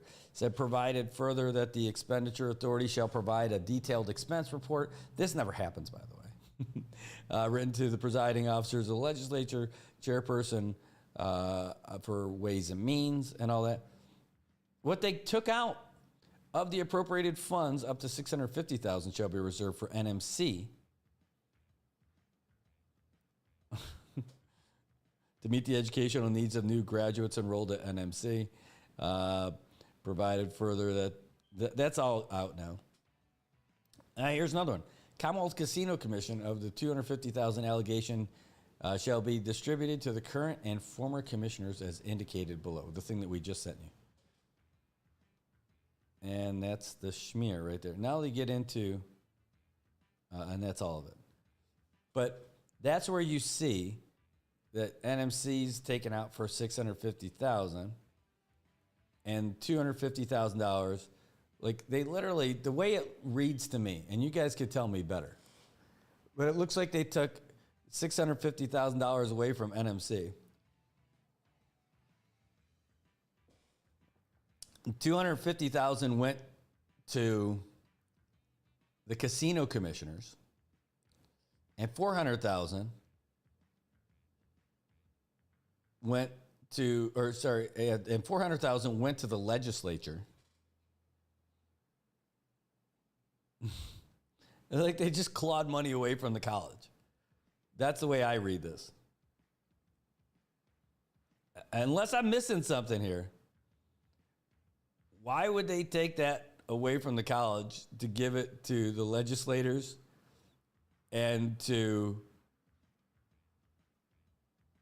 the former casino commissioners who were never told that they were going to get funds from the CNMI?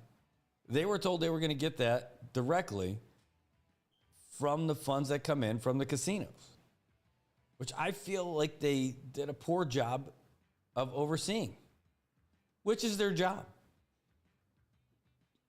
They did just enough to go to meetings that were not really, while they may have been technically properly noticed, they were not. They just weren't. By putting up a poster, hold on one second. Oh, okay, cool. Yeah, what they weren't really properly noticed at all. They're like, oh yeah, well I put it up at the legislature. Or I put it up at the governor's office. I staple something. I'm like, well, you don't have any money. You don't even have a printer. So how do you print it? Well, we print it with our own money. I'm like, that's how you're getting the word out? They're like, well, we put it to the paper. I'm like, oh, so you give it to the newspaper. Who pays for it? You're not paying for it. You're just not paying for it. So like, how's that happen? Remember when we played that video before? All right, we're going to get into this a little bit. So let's bring up I'm going to bring up the video from the budgets, though. Just a second. Open in a new tab. Because we just went through with all the other fun stuff. Here we go.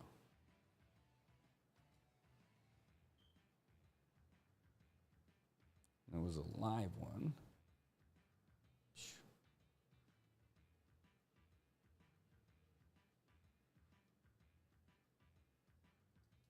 Where's this thing? This is in the beginning, right? It always takes so long before they actually get to it.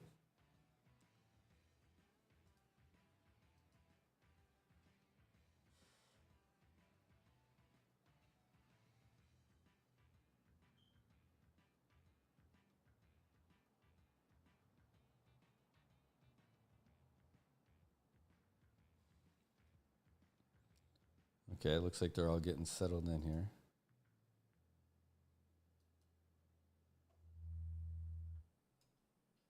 Yeah, and this is what I want to get to. But hold on.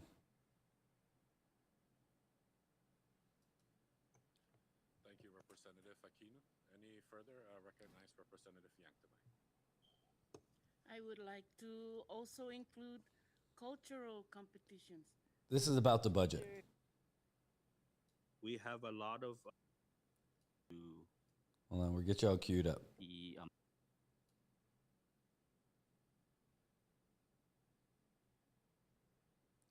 Yay, so get ready. We're queuing up the budget stuff here. Colleagues, we're ready. Back to session. Thank you, colleagues. Before we went on recess, the floor was open for discussion under the motion for the passage of House Bill 24-6. So, floor is open for discussion. Recognize, sir? Yeah, recognize Representative Patrick San Nicolas. Mr. Speaker and colleagues, I want to offer an amendment for House Bill 24-6. Page 8, line 10, is to insert the funds appropriated under ORG 1188-1100, 300,000.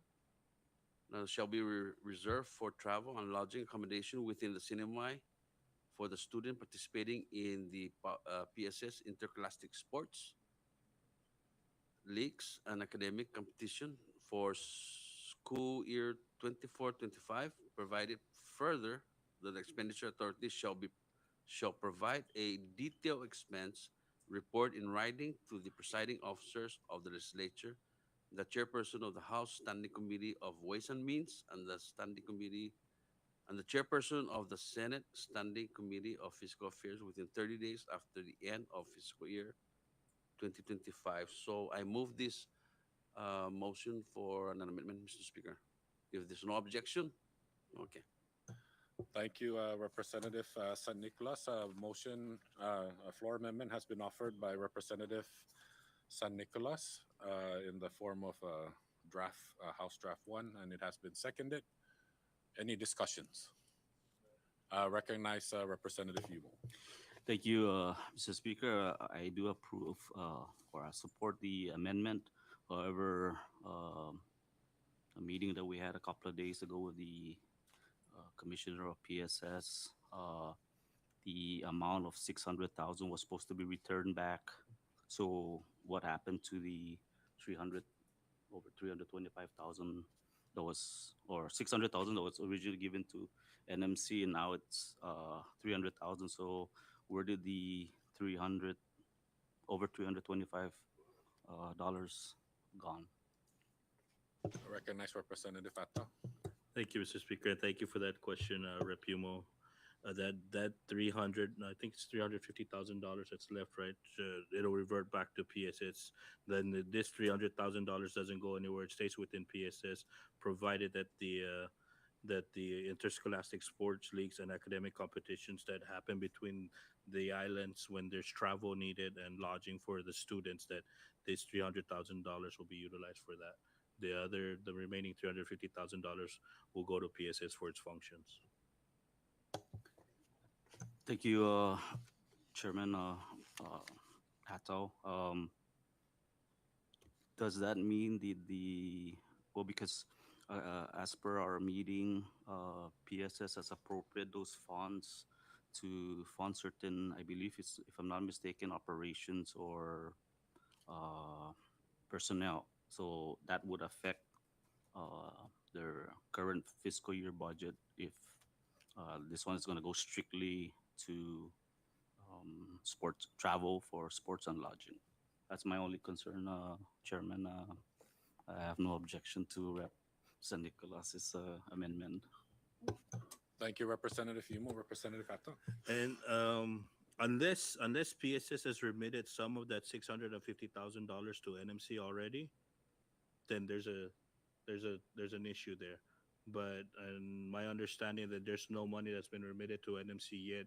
Therefore, the $650,000 is still whole at PSS. What we're saying here is that out of the $650,000 that's going to PSS, $300,000 will be utilized for the remainder of FY 24-25 for these competitions, because these are competitions created by PSS, should be obligated by PSS. We have a lot of our delegations, so it's the first, second, or third senatorial district, that have to fork out through their local appropriations to address programs that were created at PSS. Therefore, PSS should be forking out some of this money and obligating some of their funds towards these types of programs that they're creating themselves. The $350,000 that's open, that'll go back into their general obligations. They can use that as they so needed. But as for now, $300,000 will be utilized for the remainder of the fiscal year as per this amendment. Thank you, Mr. Chairman. Speaker, sorry. Thank you, Representative Ato. Recognize Representative Aquino. Thank you, Speaker. I have no objections, but I just also like to state for the record and to the general public that, as a former athlete myself, I like to see sports organizations like the schools and families come collectively together to do individual private fundraising, rather than to just dish out a big chunk of change. Because I've seen like schools right now, they're doing car wash right in Shell gas stations. And we already know like the season for sports, they got ample time to start fundraising where they can minimize some of the overall costs associated with the expense for these sports games. That's all. Thank you, Representative Aquino. Any further? Recognize Representative Yanktamay. I would like to also include cultural competitions, because that's what right now they're doing these fundraisings for their cultural competition. I believe in Guam. Oh, but this one is within the CNMI, so I think they also go down to Rhoda and Tinian. So I would like to ask if that can be included in this one, not only the sports and academics, for cultural preservation. Thank you. Question on that. Yeah. Just point of clarification. Recognize Representative Ato. Thank you, Mr. Speaker. Just point of clarification when in regards to the cultural, if it's a PSS program, then we can include it, and that shouldn't be a problem. But if it's outside of a PSS program, this is we're trying to get the money back to PSS. That $650,000. So if it's a PSS program, maybe you can offer a subsidiary motion to include it in this amendment. Then we can just move on from there. Okay, thank you. Representative San Nicolas, did you have something to say? Okay, Representative Benavente. Thank you, Mr. Speaker. With regards to the meeting a few days ago with the commissioner, we have highlighted that issue too with regards to the community and cultural type effort within the school system. And he is working, according to him, based on our conversation, he was working on it to try to make it as flexible as possible that he could do. And then in time, he will, in maybe a few weeks from now, he will do a presentation for the whole entire legislature over here in the House. So to give us the complete highlights of everything, what's going on at PSS. That's all. Thank you, Mr. Speaker. Thank you, Representative Beneventi. Representative Yanktamai. Sorry, was I supposed to offer a substitute for this? Okay, and Yeah, see council? let's take a quick recess. Okay, Quick thank you. recess. This is one of my favorite things is when they do a quick recess. What they basically do, they recess so it's not part of the regular record and they don't want to show everybody how they make the soup. Like, all right, so what you're going to do, you're going to just change it and say, hey, I move that I recommend that we change the wording from that to this, okay? And they're like, all right, cool. You ready to go? All right, everybody put your hands in. 3, 2, 1, go. Psh. I think they should just broadcast the whole way. Like, I don't think they should, like, take that brief recess for that stuff. That's just my take on it. Just because I think it makes them look, more real. Nobody expects them to be perfect on anything. So why not just be yourself and all this stuff? So anyway, we're waiting for that to come back, and I'm going to scroll forward a little bit. Just check out your comments at the meantime. And when I'm looking at this, Ann says, downsize the government or merge divisions and departments. What is OPA's role? Too much waste and mishandling of taxpayer contributions. The government is supposed to work for its people, not squeeze the people like lemons. Some offices have gone through a whole week without a visitor or a client. How about that, Ann? Ann is the new Doge administrator here in the CNMI. And it's a great point. That's great. So, but remember, you're 100% right, because remember when Gov Torres was there and we were having a whole bunch of money that was rolling in with all the casino and everything, started adding all these different folks, and all added different departments, different divisions, and all this other stuff. Then other people were adding people as well. Like Rep. Aquino said that one of the things they should be focusing on is revenue generating bills. I'm like, no, they shouldn't. They should be focusing on being more efficient. All right, so hold on. I'm skipping through this break, and then we're just about out of it. And looks like they're about to get back to it. But like that's the thing. We shouldn't be looking for more money to fund the government. We should be looking for more efficient ways to run the government. Before we went on recess, we were still under discussion under the amendment offered by Representative Patrick San Nicolas, and Representative Yanktamai had the floor. Representative Yanktamai, you're recognized. Thank you, Speaker. I would like to offer a subsidiary motion to include after the word leagues on the floor amendment, after the word leagues, a comma, then cultural competitions, comma, and then the rest, and academic competitions. That's a good addition, by the way. Adding the cultural stuff on there for the kids. Subsidiary That's just motion as has been important as the offered by sports. Representative Yanktamai, and it has been seconded. Any discussions on the floor? But wait till Ready? we start talking All in favor for the that's just for the subsidiary motion? change, right? Please say aye. That's just for the change, so they're just voting for that. That's going to get through. But listen to some of their comments about the vote and why people voted the way they did. Representative San Nicolas, any further discussions? Recognize the floor leader. Thank you, Mr. Speaker. And while I commend the amendments made by our representative from Tinian and the inclusion of language made by a representative from Precinct 3, I would be remiss to say that I wish these budgets can be piecemeals, but it can't. And so I want to thank those responsible for crafting this piece, as we know that the governor needs this so that he can bring those in the executive branch up to 100 hours and removing the austerity that was in place last fiscal year.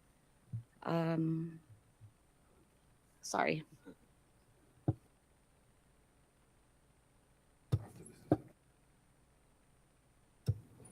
So thank you, Rep.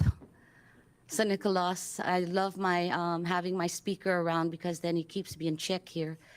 So it's a very commendable amendment. And yes, students first is always important. And thank you, Rep. Danita, for including native and cultural practices and competitions our students are very much involved and love their culture very much. Thank you, Mr. Speaker. I yield. Thank you, Floor Leader. Floor is still open for discussions. Ready? Ready? All right. All in favor of the amendment offered by Representative San Nicolas as amended by the subsidiary motion, please say aye. All opposed, please say nay. The ayes have it. The motion carries. We now move back to the main motion. The motion to pass House Bill 24-6 HD1. Any Floor is still discussion? open for discussion. Recognize Floor Leader. Discussion. This is the right time now for me to make my comments, and I'll go back again. And I do know, and the sentiment of the 24th legislature is that this is time sensitive, and that the governor does need this revised budget passed to bring back the executive branch to full austerity, removing austerity and full 100% work hours. I'd like to commend those who negotiated this budget proposal. It's not an easy job, and I'd like to, in light of the chairman, Rep. Sablan, being gone off island for family reasons, I'd like to thank the vice chairman for advocating strongly and negotiating terms in this bicameral legislature. Although I have reservations, it's unfortunate that I cannot vote on this budget in peace and pieces. But I need to make it very clear that we cannot hold anyone hostage because of this. And this must be passed for its urgency for all of us. However, I would like to make it clear that the lines of communication should always be open in all branches. So I would hope that the executive branch would be more in tune to keeping us abreast on such actions before the fact. And I say that in light of his authority to exercise his executive orders. But when there is an imbalance, then there's an injustice. So with that said, I would once again like to thank Rep. Atal for once again negotiating a bill for all people, regardless of the sacrifices that many of us will be making, especially those that are listed. Thank you, Rep. Atal, for making yourself, again, available to negotiate these terms. And again, as I've mentioned to you, it's unfortunate that we cannot pass this in piecemeals. But today we have to vote because of its urgency for all people. Thank you, Speaker. Thank you, Speaker. I yield. Thank you, Floor Leader. The floor is still open for discussion. Going once. All Representative, I recognize Representative Benavente. Thank you, Mr. Speaker. Can I speak in tomorrow? Okay. Ti klaro dulu kinis tinabio. Honestly, ti klaro dulu. Safa ane matsogwis tinabio. Kini ni Senate mogi. Manafandanya todo. Malampalun. Ya tisinya tabugbuk hujung tisinya tabugbuk hujung. Hafai malagwit para taspota dan ti malagwit para taspota. Lo very unfortunate sa istigi na bill ne kumu titasogwi lokine. Kumu titasogwi man mamadisi sempi man empleado siya, empleado gobyerno. Ni man matsutsutsu. Dari nansya si Representative BJ donya ni asangan gi earlier gyalun. Naman mamadisi empleado ni man matsutsu sa sempi tumunok talo papa sweldo niya gi 72 hours. Man marisi siya familia. Todo doon eh. Sa mega empleo gobyerno man matsutsu para gobyerno, gobernamento. Fera di ano, lokwe. Fera di ano ne. Debi ditaatan, klaro. Mano ne gaigi mas pressure da dinansi lokwe si Representative Representative Marissa ni Representative Flores siya fasangan. Sa debi lokwe Senate di o comprende za o nagwahan ni balance. Da instead of taudo sinya ta floor amendment ng ginsinya lo manafandanyas ti todo gi grupo za manaholong. Pusistigi pago isabasyon niya stinabiyo. Tao da pamasedi ni stina tasutta za at tapasag ini. Sa tibe sacrificial okay di siya natautoy man matsutsutsu. Ni man matsutsu para gobyerno. Law, tasutta za gobyerno ufatinas desisyon niya ko mauno paro bito na provision para ofa paro tsowe. Enoa sinya pago tsowe.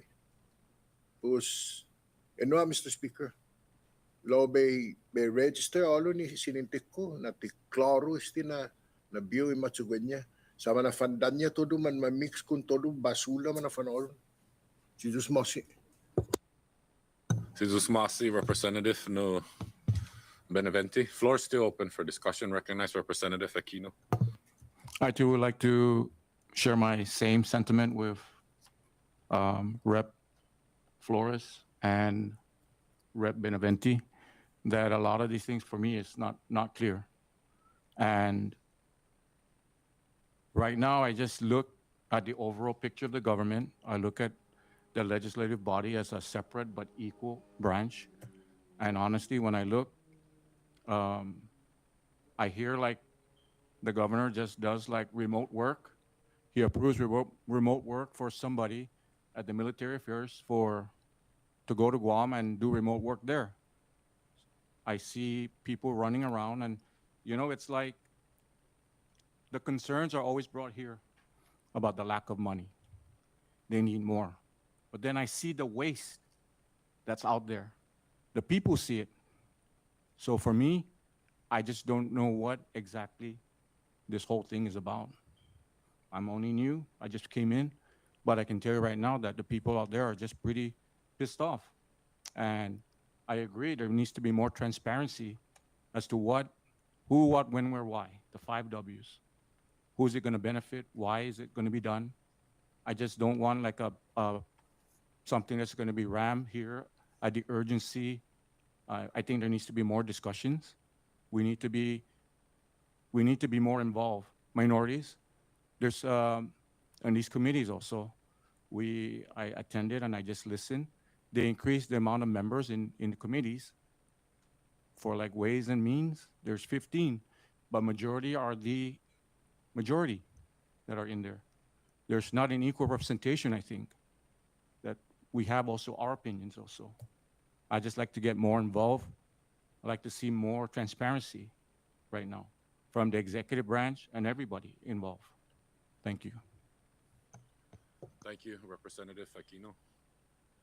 Any further under discussion? Recognize Representative Vincent S. Odan. Thank you, Mr. Speaker and colleagues. And I am had doubts on this on getting this thing through. But at the end of the day, sacrifices have to be made, and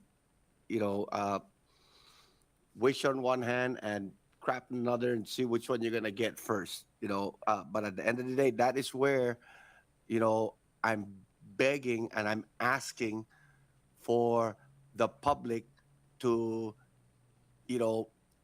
educate themselves on understanding why we needed to pass this bill.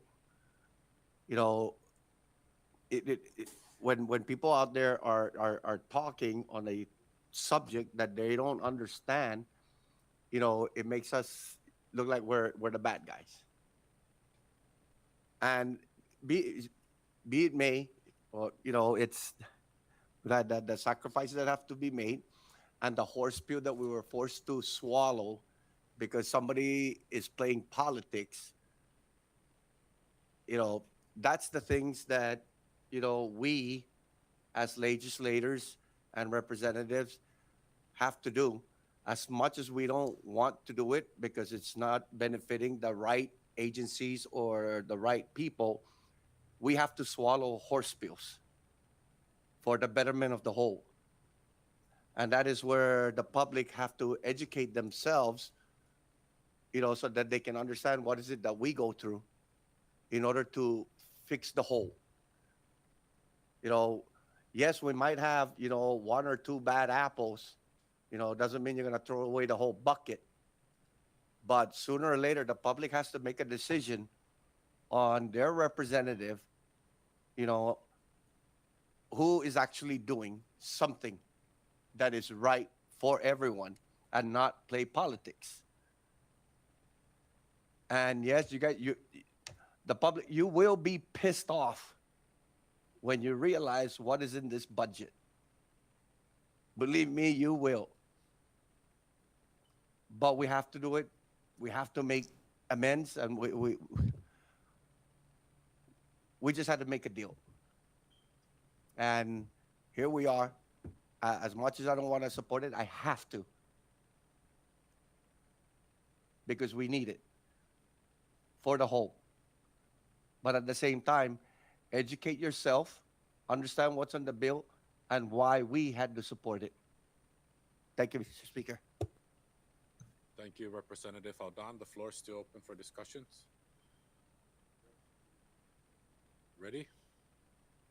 We good? Representative Ato, you good? All right, and with that, if we're all ready, I recognize the clerk to please call the roll on the passage of And House Bill so number then 24-6. it goes through, it House gets, Draft 1. Clerk. Yes. yeah, everybody goes through, and except for Yes. one person, everybody votes for it. Right? And so that's the thing. And the only I'll person say who yes didn't for now. vote for it was the floor leader. And she did it because, like what she said, she's like, I can't in good conscience go for this. It didn't go through its committees. It wasn't done the way it was supposed to. Nobody was happy about it. And because of that part that got in there, that got driven home about those casino commissioners. And that was it. Joseph Flores. And hi, Gloria, great to see you. Says her comment is, you as legislators and elected officials to represent us, the people need to be educated, us, and be as transparent as possible, and tell us why you have to support a bill. Yes. A bill that you don't agree with. And you're going to hear more about it in just a second. Representative Villamo. Representative Diego Camacho. Yes. Representative Marissa Flores.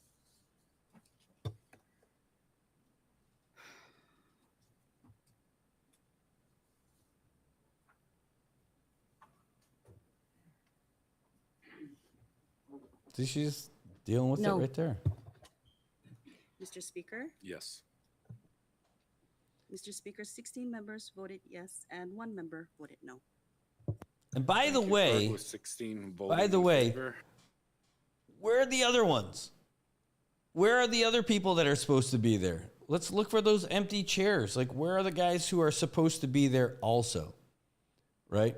And who are we missing? So it was 17 people voted. There's 20 of them. Who's not there? They were there later, for sure. I just can't, off the top of my head, remember looking at those empty chairs, like who's supposed to be there. I could actually fast forward a little bit, and we could see like who was there later.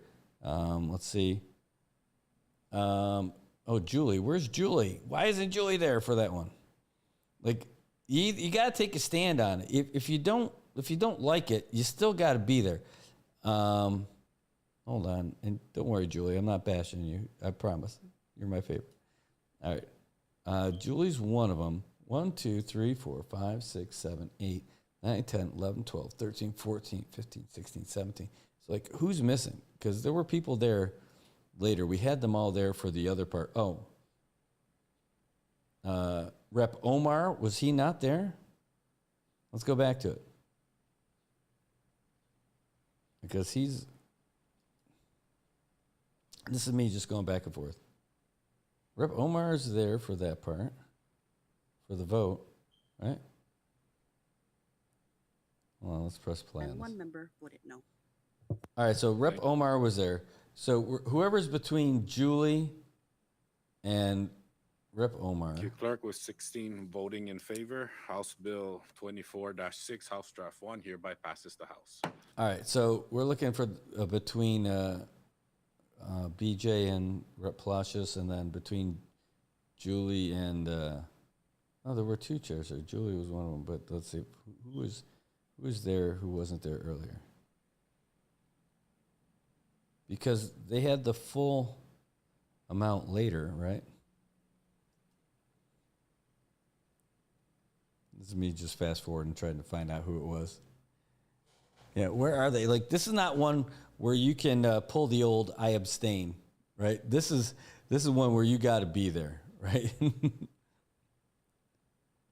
One guy's famous for abstentions.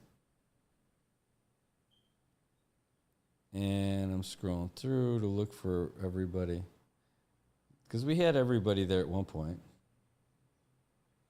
Like, that's one you can't miss.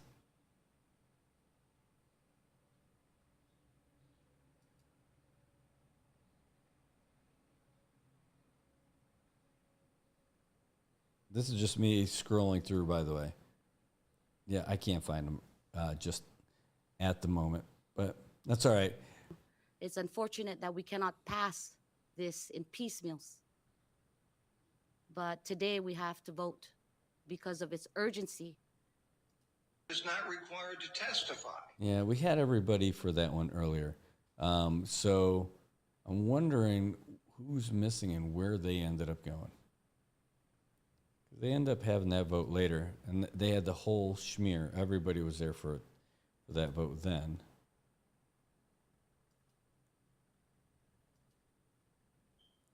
Unless I miscounted 1, 2, 3, 4, 5, 6, 7, 8, 9, 10, 11, 12, 13, 14. No, some people stepped out at the moment for that. All right, well, we can move on. Yeah, abstentions. Yeah, exactly, Luis. Abstain. Hey, I know that it's there for a reason, right? There is a reason why people can abstain, but, you know, like out of like conflict or something, right? But just I'm not sure. I don't want to be on the record of saying yes or no. Like, God, I have some definite thoughts about that one. All right, hold on. I'm scrolling through to get to something else. Is this the same thing? No, it's not. It looks like it, though. No, it is the same thing. That's all right. We're going to get past it. And that's just about everything. I mean, that's the main stuff we wanted to get to today. Unless you guys have any thoughts and you want to give us a ring about it. We've been crushing for a while this morning about these things, and they're important. They're absolutely important. You know what? They put an awful lot of responsibility and effort on the shoulders of people in our legislature who make like $32,000 a year. That job is way more important. They should be paid way more than what they're getting out of it. And there should be more to it. I mean, we would take the money away from other places and other things, but I mean, that's my big thing. With the amount of stress that they got to go through for that kind of a pay, oh my God, I don't know. They do a before and after on weight gain and gray hairs and hairs that have migrated elsewhere for people who take office for the CNMI legislature. It seems like it's got to be so much work and so much frustration And that's why I still, no matter what, even if you disagree with the people who are doing it, I still have I give them a lot of credit. I have a lot of respect for them doing it.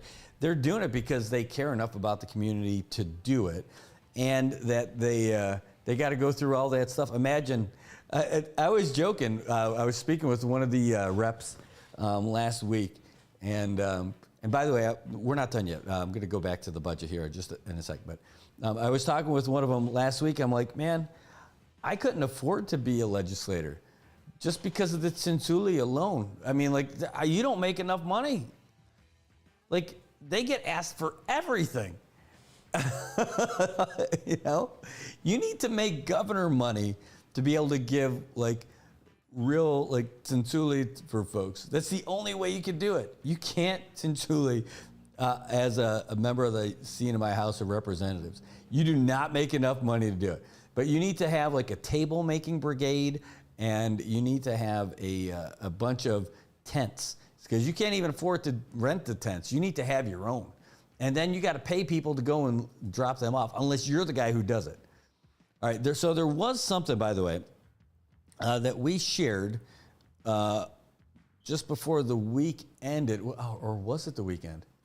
No, it was Valentine's Day. Man, I was getting late to my Valentine's Day date with my Valentine because I want to put this out on Friday before I got out of here. And I did.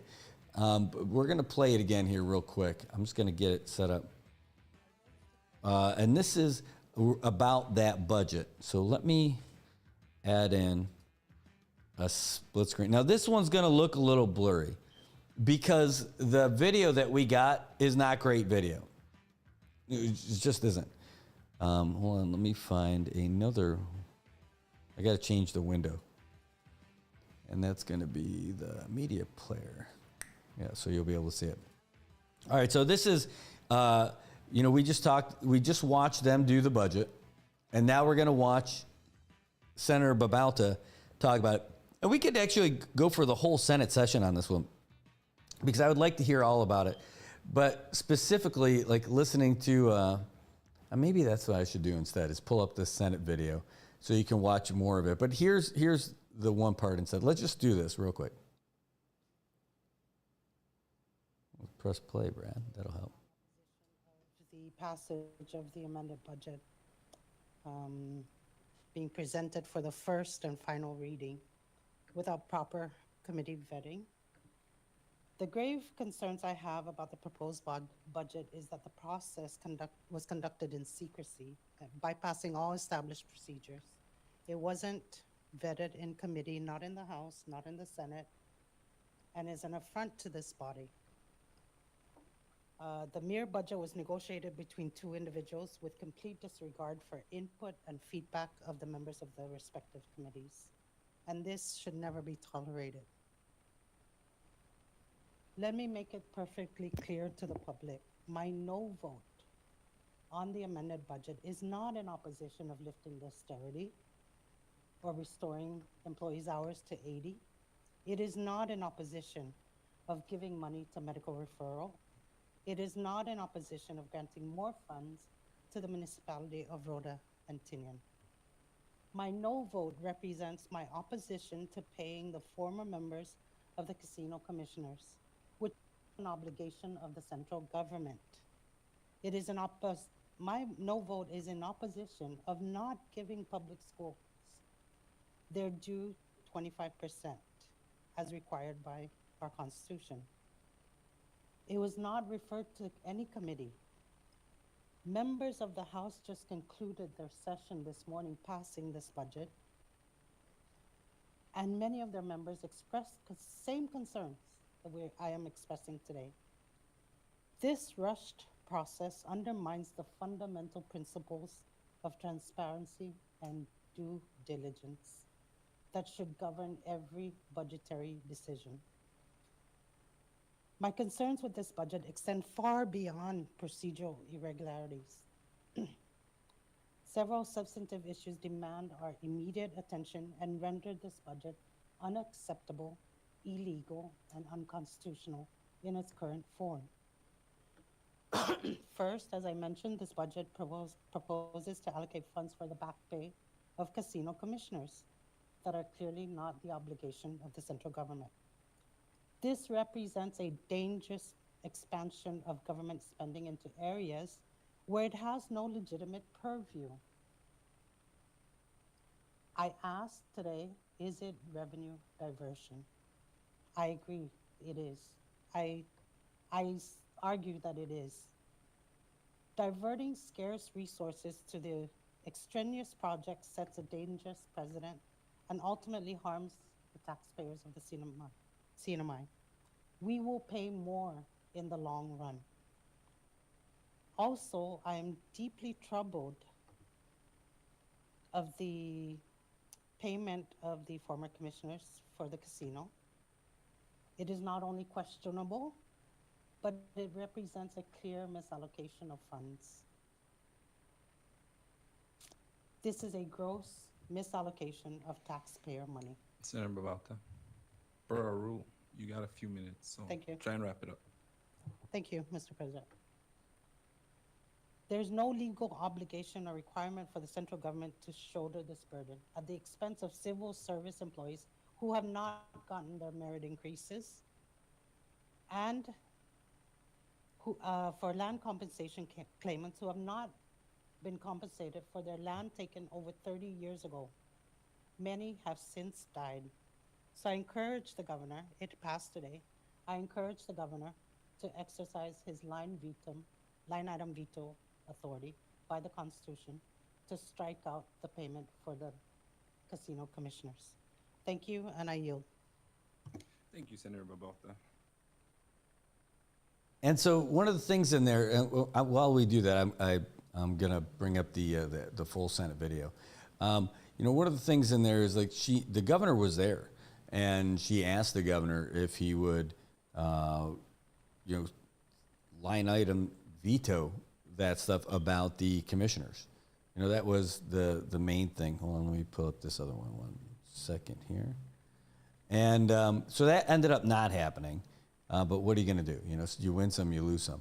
But, you know, clearly not happy. But, like, just imagine, like, you heard Senator Babalta's comments. And I posted this stuff earlier. Let me find out. And here's where they are. Let me scroll up. Sorry. This is the whole comment. In case you didn't hear it. Again, from Senator Babalta, says, I rose today in strong opposition to the proposed amended budget being presented for the first and final reading without proper committee vetting. The grave concerns about the proposed budget, this process conducted. Oh, geez, I got something. What's this?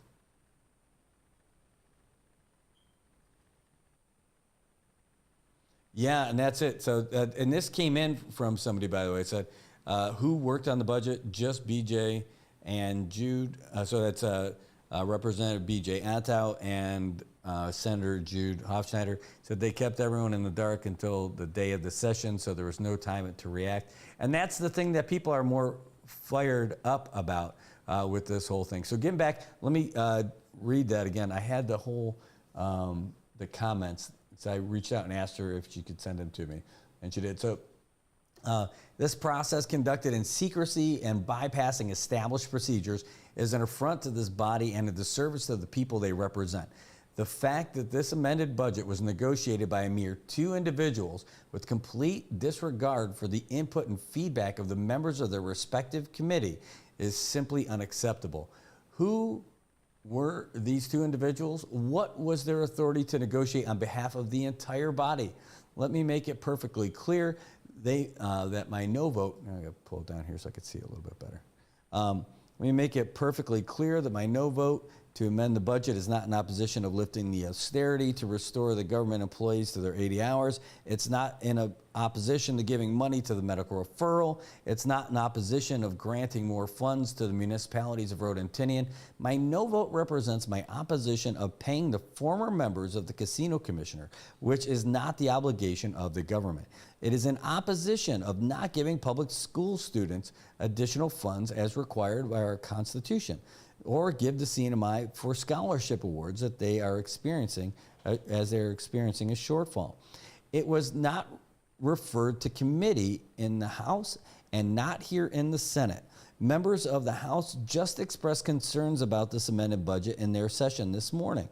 This rush process undermines the fundamental principles of transparency and due diligence that should govern budgetary concerns.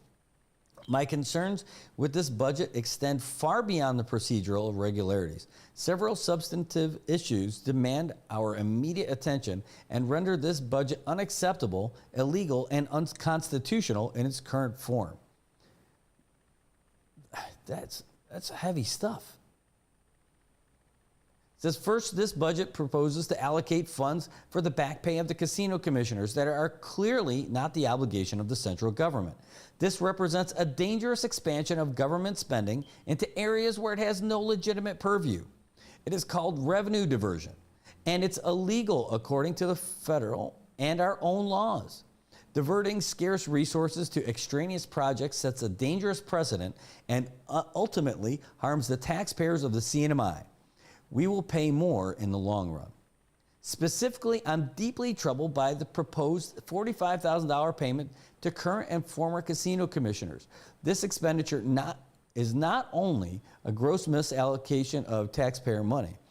There's no legal obligation or requirement for the central government to shoulder this burden at the expense of civil service employees who have not gotten any merit increases, or at the cost of land compensation claimants who have had their land taken by the government with impunity. Some of them have been waiting 30 plus years. Many have since died.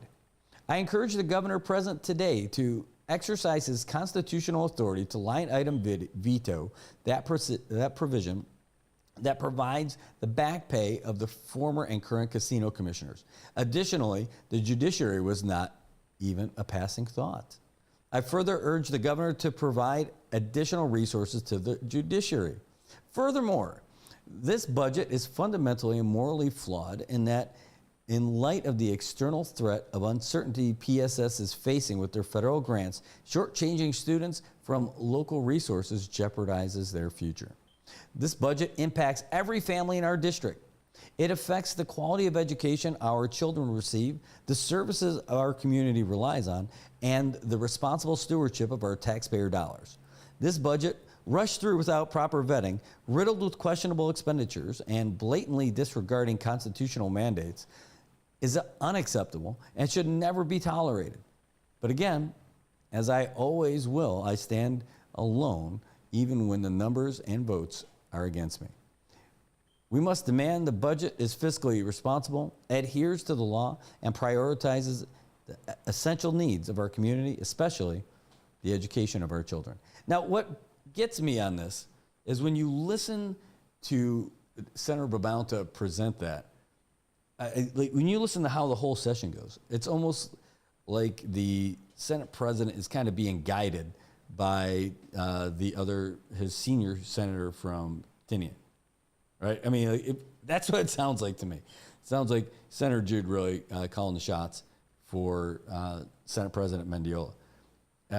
He's like, hey, this, and I'll put this part on here. He's like, hey, you're not even supposed to put this in here. This is our announcements part. Well, that's because they never had the big discussion on there.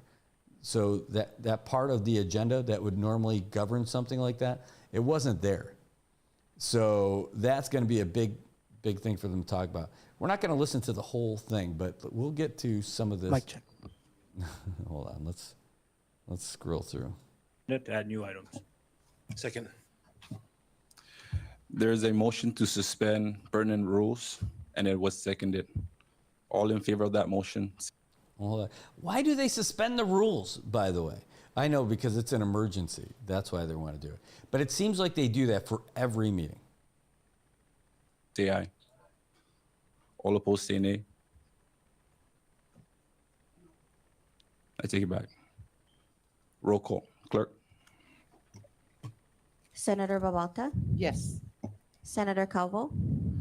Yes. Senator Cruz, Yes. Senator Hofschneider, Again. Senator King Neighbors, Yes. Senator Magofnia, Yes. Senator Manglonia. Yes. Mr. President, Yes. Mr. President, all members, 8 members voting yes. With 8 members voting yes, this constitutes a passage or to suspend permanent rules. We now move to public comments. Pursuant to Senate rule, please limit your comments to 5 minutes. You may also submit a copy of your testimony in writing if you wish to do so. For the record, please state your full name and the item on the agenda you wish to make a comment on. Good afternoon, half days and Tiro, Mr. Senate President Dennis C. Mendiola, and honorable Senate members of the 24th Northern Marianas Commonwealth Legislature. For record purposes, my name is Jean Paul Binaventi Regis, Special Projects Coordinator under the Office of the Governor. Due to a conflicting schedule, the Special Assistant for Administration, Mr. Oscar M. Babauta, sends his regret for not attending today's session, and on behalf of Governor Arno I. Palacios and Lieutenant Governor David M. Apatang, I thank you for the opportunity to appear before you here today. And as you see, unexpectedly, the governor's here, so I'm speaking on behalf. I am here to extend the administration's appreciation and express our gratitude to you, Mr. Senate President, and to your Committee on Executive Appointments and Government Investigations, chaired by the Honorable Senator. We're going to screw up. Agenda you would be addressing. Thank you. President, we don't want to get to these guys. Hold on. Sorry. I'm giving you the wrong clip there. This is the one about the, let me make sure. I want to skip past, that's that free trade group. Senator Magofnia. Yes. Thank you, Floor Leader. That's There's a another topic motion for us, offered by the floor. By the way, that's another topic for us to get into at a later time. We reached out to those guys, and so we'll tell you more about that. To place House Bill 24-06 on bill calendar, and it was seconded. Any discussions from the member? Ready. Clerk, call the roll. Senator Babauta, Hungan.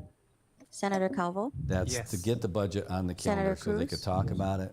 Senator Hofschneider, Good. And we're going to slide right Senator into King it here in a Neighbors? second. Yes.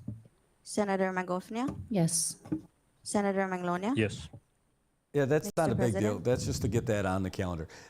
Yes. Again, apologies Mr. for this President, all bad 8 quality members video. voting yes.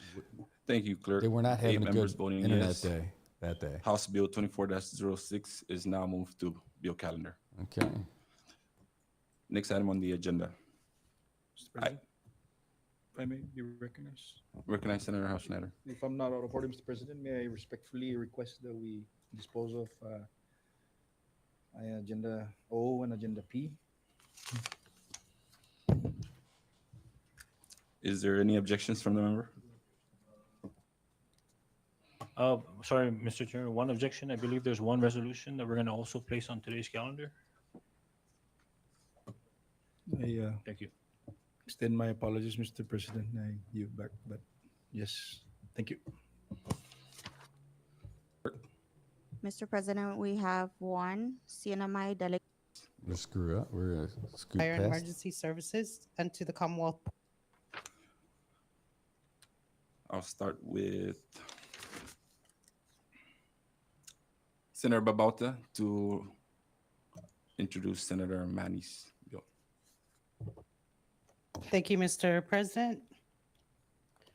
First, I formally introduce Senate Bill 2404 to advance the Indigenous, Chamorro, and Carolinian language education in the We're going CNMI. to skip past it because we're going to go right to the Thank you, budget Mr. part. President. I would like to officially introduce Senate Bill 2418 to amend 1 CMC subsection 2803 regarding the budget submission of the Department of Public Lands and for other purposes. And I would also like to introduce Senate Joint Resolution 22-04 supporting the Commonwealth Ports Authority's request for exemption from federal limitation on scheduled Chinese air service to the CNMI and for the reinstatement of Annex 6 under the U.S. Department of State's U.S.-China Air Transportation Agreement of 2007. I yield. Thank you, Senator Calking. Neighbors, I now recognize Senator Jude Hofschneider. Mr. President, formally introducing Senate Bill 24-01 to create a CNMI term pension plan and for other purposes. Senate Bill 24-02 to improve the food security of the CNMI by amending 4 CMC subsection 8182 and 8183 to establish agricultural water usage rates for commercial farmers, commercial ranchers, and livestock producers and for other purposes. And Senate Bill 24-03 to transfer the management and supervision of the soil and water conservation districts to the Northern Marianas College, CREES, and for other purposes. And on item 21, formally introducing Senate Local Bill number 24-01 to amend the Tinian Local Law 2109 to provide for regulatorily compliant internet gaming and for other purposes. And this 24-11 Skip up to the to budget regulate stuff, off-road guys. vehicles, including ATVs, side-by-sides, and UTVs, and for other purposes. And we want to talk with him about that too. Requesting to move Senate Bill 24-15 for today's bill calendar, not for action. And it 24-17 on today's calendar, not for action. Thank you, Floor Leader. There's a motion offered by the Floor Leader to place 24-1 entitled to approve revenues and resources of the Commonwealth of the Northern Mariana Islands as identified pursuant to Article 3, Section 9A of the Constitution as amended and 1 CMC Division 7 for fiscal year 2025 beginning October 1, 2024 and ending on September 30, 2025. Second. Thank you, Floor Leader. There's a motion offered by the Floor Leader to adopt today's concurrent resolution number 24-01, and it was seconded. Discussion by the members. Ready? Clerk, call. Appropriations and Budget Authority Act of fiscal year 2025, Public Law 23-26 to appropriate the balance of funds allocated for the minimum annual payment to the settlement This fund is and it. to return government employees subject to austerity to 100% Finally, work right? hours and for other purposes. Second. Thank you, Floor Leader. There's a motion to adopt there's a motion to pass House Bill 24-06, and it was seconded. Any discussions by the members?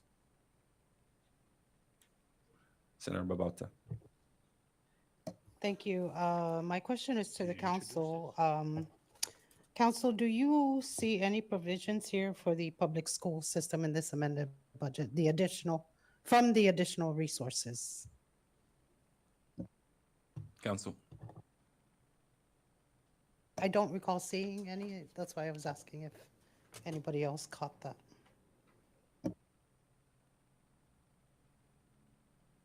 And that's about the PSS supposed to get 25%.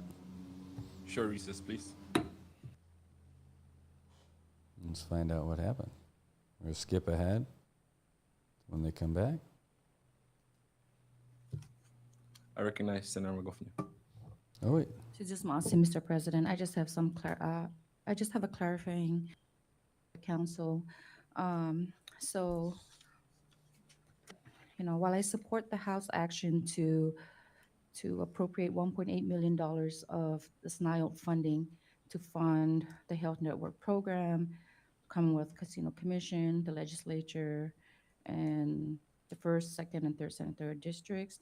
I just would like to clarify, absent the Appropriation Act from the SNILE delegation, is it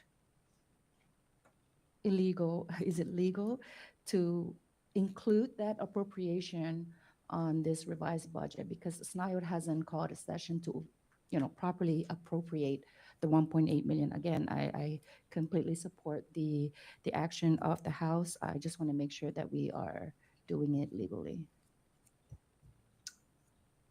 Thank you, Ayu. Thank you, Senator Magofnia. I recognize our legal counsel.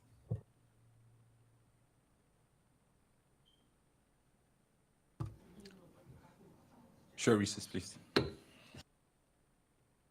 lot of short recesses. I'm going to skip ahead to when they come back. It's right about here. First, Senator Babata. Next question to the council is, council, in the proposed amended budget, there is allocation to pay for the former and current casino commissioners a portion of their back pay, which is not an obligation of the central government. And now we are diverting funds from general funds to pay for the back pay of former commissioners of the Casino Commission. Is that considered revenue diversion, which is not being used to pay for the operations of the central government? CNMI Scholarship is asking again the Saipan legislative delegation for $100,000. There are other entities that are asking. The mayor's office, Saipan mayor's office, is asking for $164,000 from the Saipan delegation funds. So is this not diversion of funds to pay for the casino commissioners' back pay that is not an obligation of the central government and is included in the Schedule A? I yield. Recognize the council.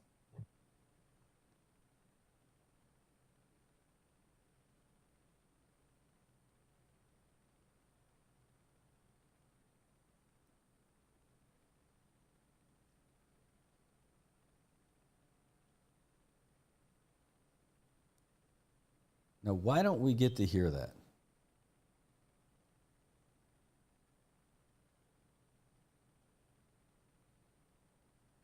Why is that muted? And like, why would it be muted? And it does amend the section 709 of the 2025 budget and adds a new section G on page 9, line 18. So this basically is the authorization to use general funds to pay for the expenses of the casino commission. And then the language here basically says out of the $250,000, a certain amount shall be used to pay for the salaries of the commissioners under Schedule B. Schedule B is the appropriation, the breakdown of the salaries. So is it a diversion of funds? I would leave the members to answer that question, but that is the proposal in the bill. It's a proposal to amend the CNMI budget to now fund the casino commission. So that would be the prerogative of the members of the legislature. Thank you. And question, how much is the total that was allocated for the former casino commissioners based on Schedule B? It says total is out of the $250,000, $222,916 will be allocated to their salaries. Oh, I believe that's for 2023, and then for 2024, $16,250, and 2025, $10,833. So what's the total, ma'am? $250. $250. And who are the former commissioners that will be paid for that?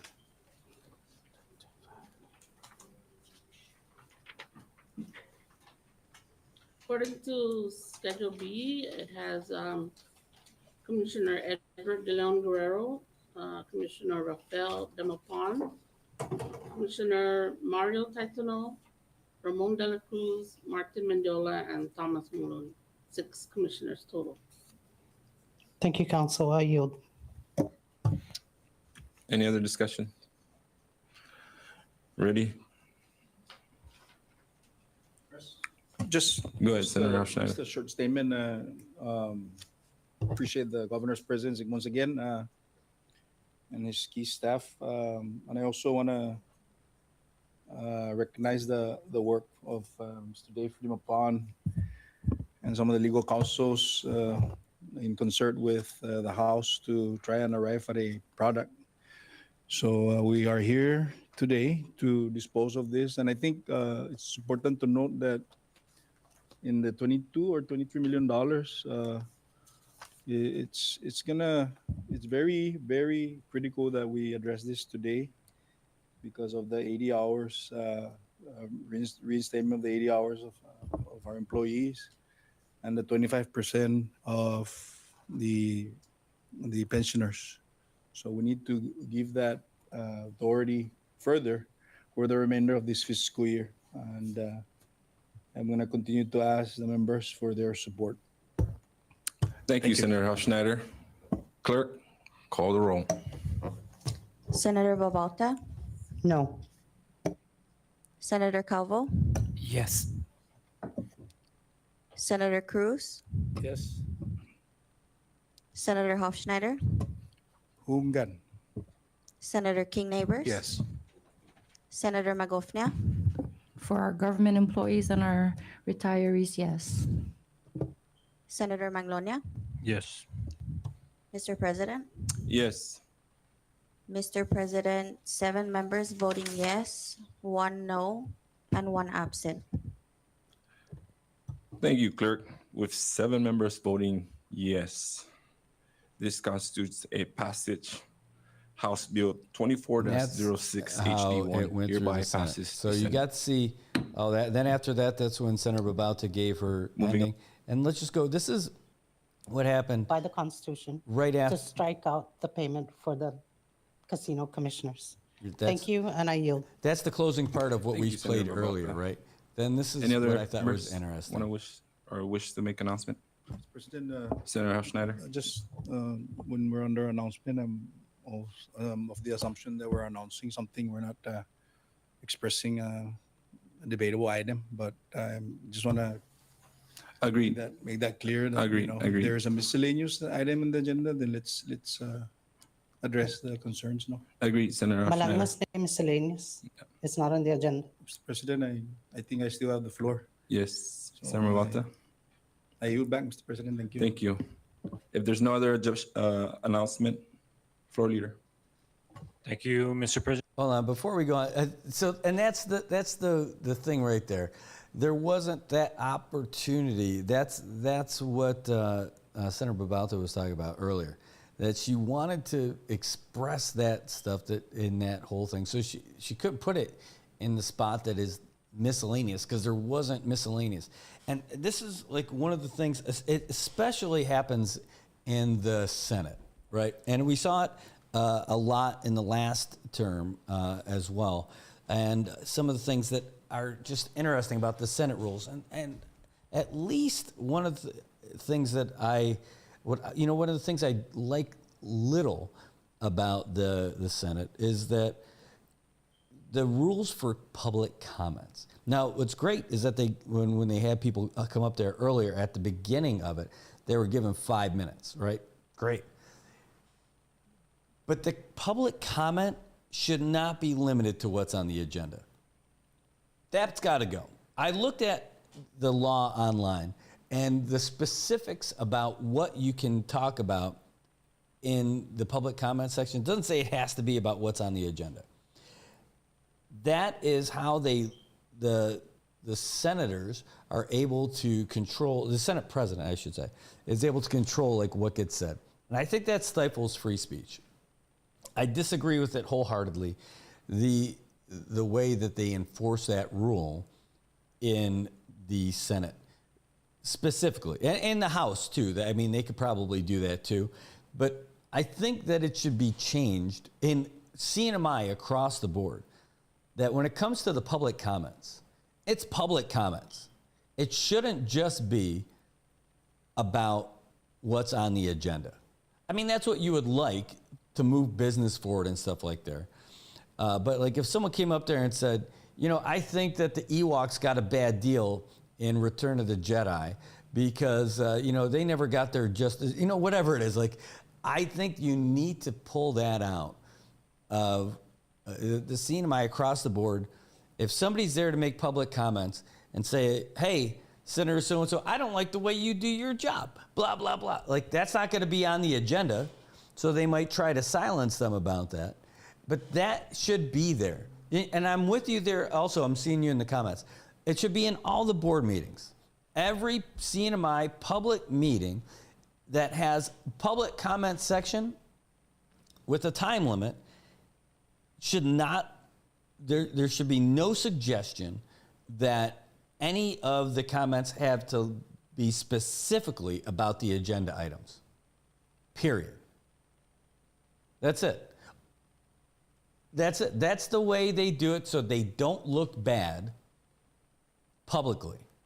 When someone comes in here and says, you know, you're full of it, buddy. I don't like that. What you're doing in here is absolutely, that's how they do it to stifle your free speech. Now, granted, if you start dropping profanities and stuff like that, yeah, dude, you can't say that kind of stuff. The public comment section isn't there so you can make threats on anybody. The public comment section isn't there so you can go on a profane tirade. Nope, that's not. But the public comment section in every board meeting, every public meeting, and every place where the CNMI public officials do business need to be totally open for what you're going to say. Because they won't know. They don't. In fact, it should be the prerogative of all the elected officials and the appointed officials that public comment section is an opportunity for them to hear from the community about things that they just don't know. More so for the boards for any of the public things, especially because they only know what they personally find out or what they've got from the organizations that they oversee. That's why you need to have it open for the public for all the comments. Otherwise, people will never be able to raise their concerns openly and freely. Again, you can't say bad stuff. I mean, like, you can't say, you know, hey, that time, you know, you can't be ridiculous. Like, you can't call somebody names. Like, you can't use profane language. You can't just be up here to just scream or whatever, whatever it is. But you have to have a point, I guess. I guess that would be the thing. But you got public comments for a reason. It's timed for a reason. And if they've got good stuff to go, they're allowed to a lot more time. So if somebody is saying some good stuff that they are interested in hearing, they could extend that time for them. You got to get rid of it. I saw Senator Jude silence Fabian in the Lay Show about it like a year and a half ago, and it still sticks in my craw. I really didn't like that he tried to use that to get him silenced. When he was well composed, not attacking, this is a guy who served our country, and you're kicking him to the curb. He earned his ability. I mean, like, sure, it's a right for everybody for free speech, but to shut that guy down in particular, man, I really hated it. I hated seeing it, and it just robbed a little bit of my happiness because I knew that should be a no-brainer for everybody. I like that. Yeah, I could go back and get that. That's there. That's still there. So anyway, that's just a little bit of that. And who really is in charge of the legislature? It's you. You're in charge of the legislature because you vote for your people who are in there, and they care. We have 20 representatives and 9 senators who care about our community. How they go about doing it is different, but they're not going to be the same on everything, so that's no problem. But I'm telling you, with regards to the public comment section, like right there, it's being used against their own colleagues to prevent them to say the things that they want to say by taking out that miscellaneous topic. Hold on one second. I just had something pop up over here.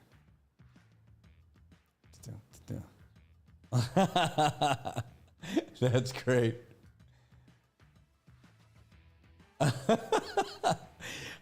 First of all, I love all you guys watching. This one is from a buddy Says, how much to take your shirt off on the stream? Nice. You got to go to my OnlyFans for that one. Let's see what we got. That's about a run. 1 second.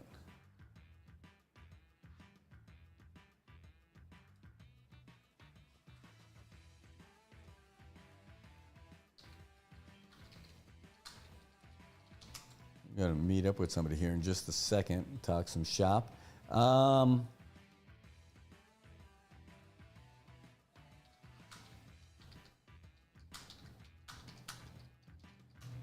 right, so we're going to try and get this one in.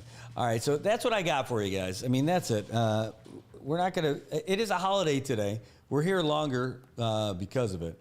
And, but we're going to end up wrapping up and going over and, we're going to do some family fun stuff today. We're not going to be about this all day, but I want to say thanks to all you guys for hanging out and being a part of it today. I love doing this. I love this is what we get to do. I love that this is how our mornings start. I mean, if I didn't love this, I would be like, hey, today's a holiday. Why am I here? No. I do take off on the weekends, though. And that's the best way to go for me. I'm not going to be doing this stuff on the weekends. But I have a lot more to go. There's stuff for us to talk about. I've got, I still have to show you guys the great time that we had over at the Pika Fest over the weekend. Big thanks, massive thanks. Star Marianas getting us over there, and went with my daughter, Leilani, and we interviewed a bunch of folks and explored Tinian. We're going to show that video to you later. Also, my gosh, JC Cafe. You guys, just something special on my heart with you guys. You're just absolutely amazing. Saw a lot over there. I ended up getting this great miso done from this guy, Mike. And if you know, you know. Like, that's the famous one to get. But I went over there to buy some food just so I can dip that stuff into it. She's like, oh, did you eat yet? Oh, here, take this. This massive buttered chicken platter, the spicy one, too. She said, no, just take it. Take it for the family. I'm like, oh, my God. Like, why? What did I do? Anyway, so thank you so much for that. Also, not part of that Tinian trip, but very special. Leilani and I went over there because it was February 15th, the day after Valentine's Day is our daddy-daughter dates. And we do that dinner every year, or a date. You know, we could do other stuff too. And so what we ended up doing yesterday, we caught that ride to Tinian to do the Pika Fest and just spend the day together, a little bonding. She was interviewing folks. She's got some good interviews with folks over there, including the mayor. And then I came back, and the folks from the Crown, oh my God, you guys make me cry yesterday. You know, they made a nice, because we weren't doing dinner with them this time, they made us something to share with the whole family, a big heart-shaped sushi cake. I've never had a sushi cake, but it was, first of all, it was amazing. We've got pictures of it, and then we'll post it or tomorrow. And a fancy dessert, just because they want it to be a continued part of our family tradition. 8 years in a row with Chef Zen Tomakani going and him being a part of it. And God, it's just so great. Just so great to get that stuff. It was just a great weekend, and you could really feel the love. All right, we're going to wrap that up. Oh, man. And also, even the Tinian Mayor's office inviting us to the fancy lunch part that they had for all the VIPs and all that. Got to sit down and introduce my daughter to a bunch of folks, including she got to meet all these fancy folks over there. And it was just great. All right. Now we're really going to go. Now we're really going to be done with it. All right. Hey, thanks for watching. Thanks for tuning in. I know you guys like the show, you comment on the show, you share the show. Thanks to folks who called in and everything. Doong, I saw that you called in earlier. We were like in the middle of one of those videos, and I couldn't interrupt it because I just didn't want to jump in on that one yet. But give us a ring tomorrow, please. Yes, it is tax time. That is great. We're not in March yet, but we're getting there. It says, anyone selling a jar of Donny, let me know.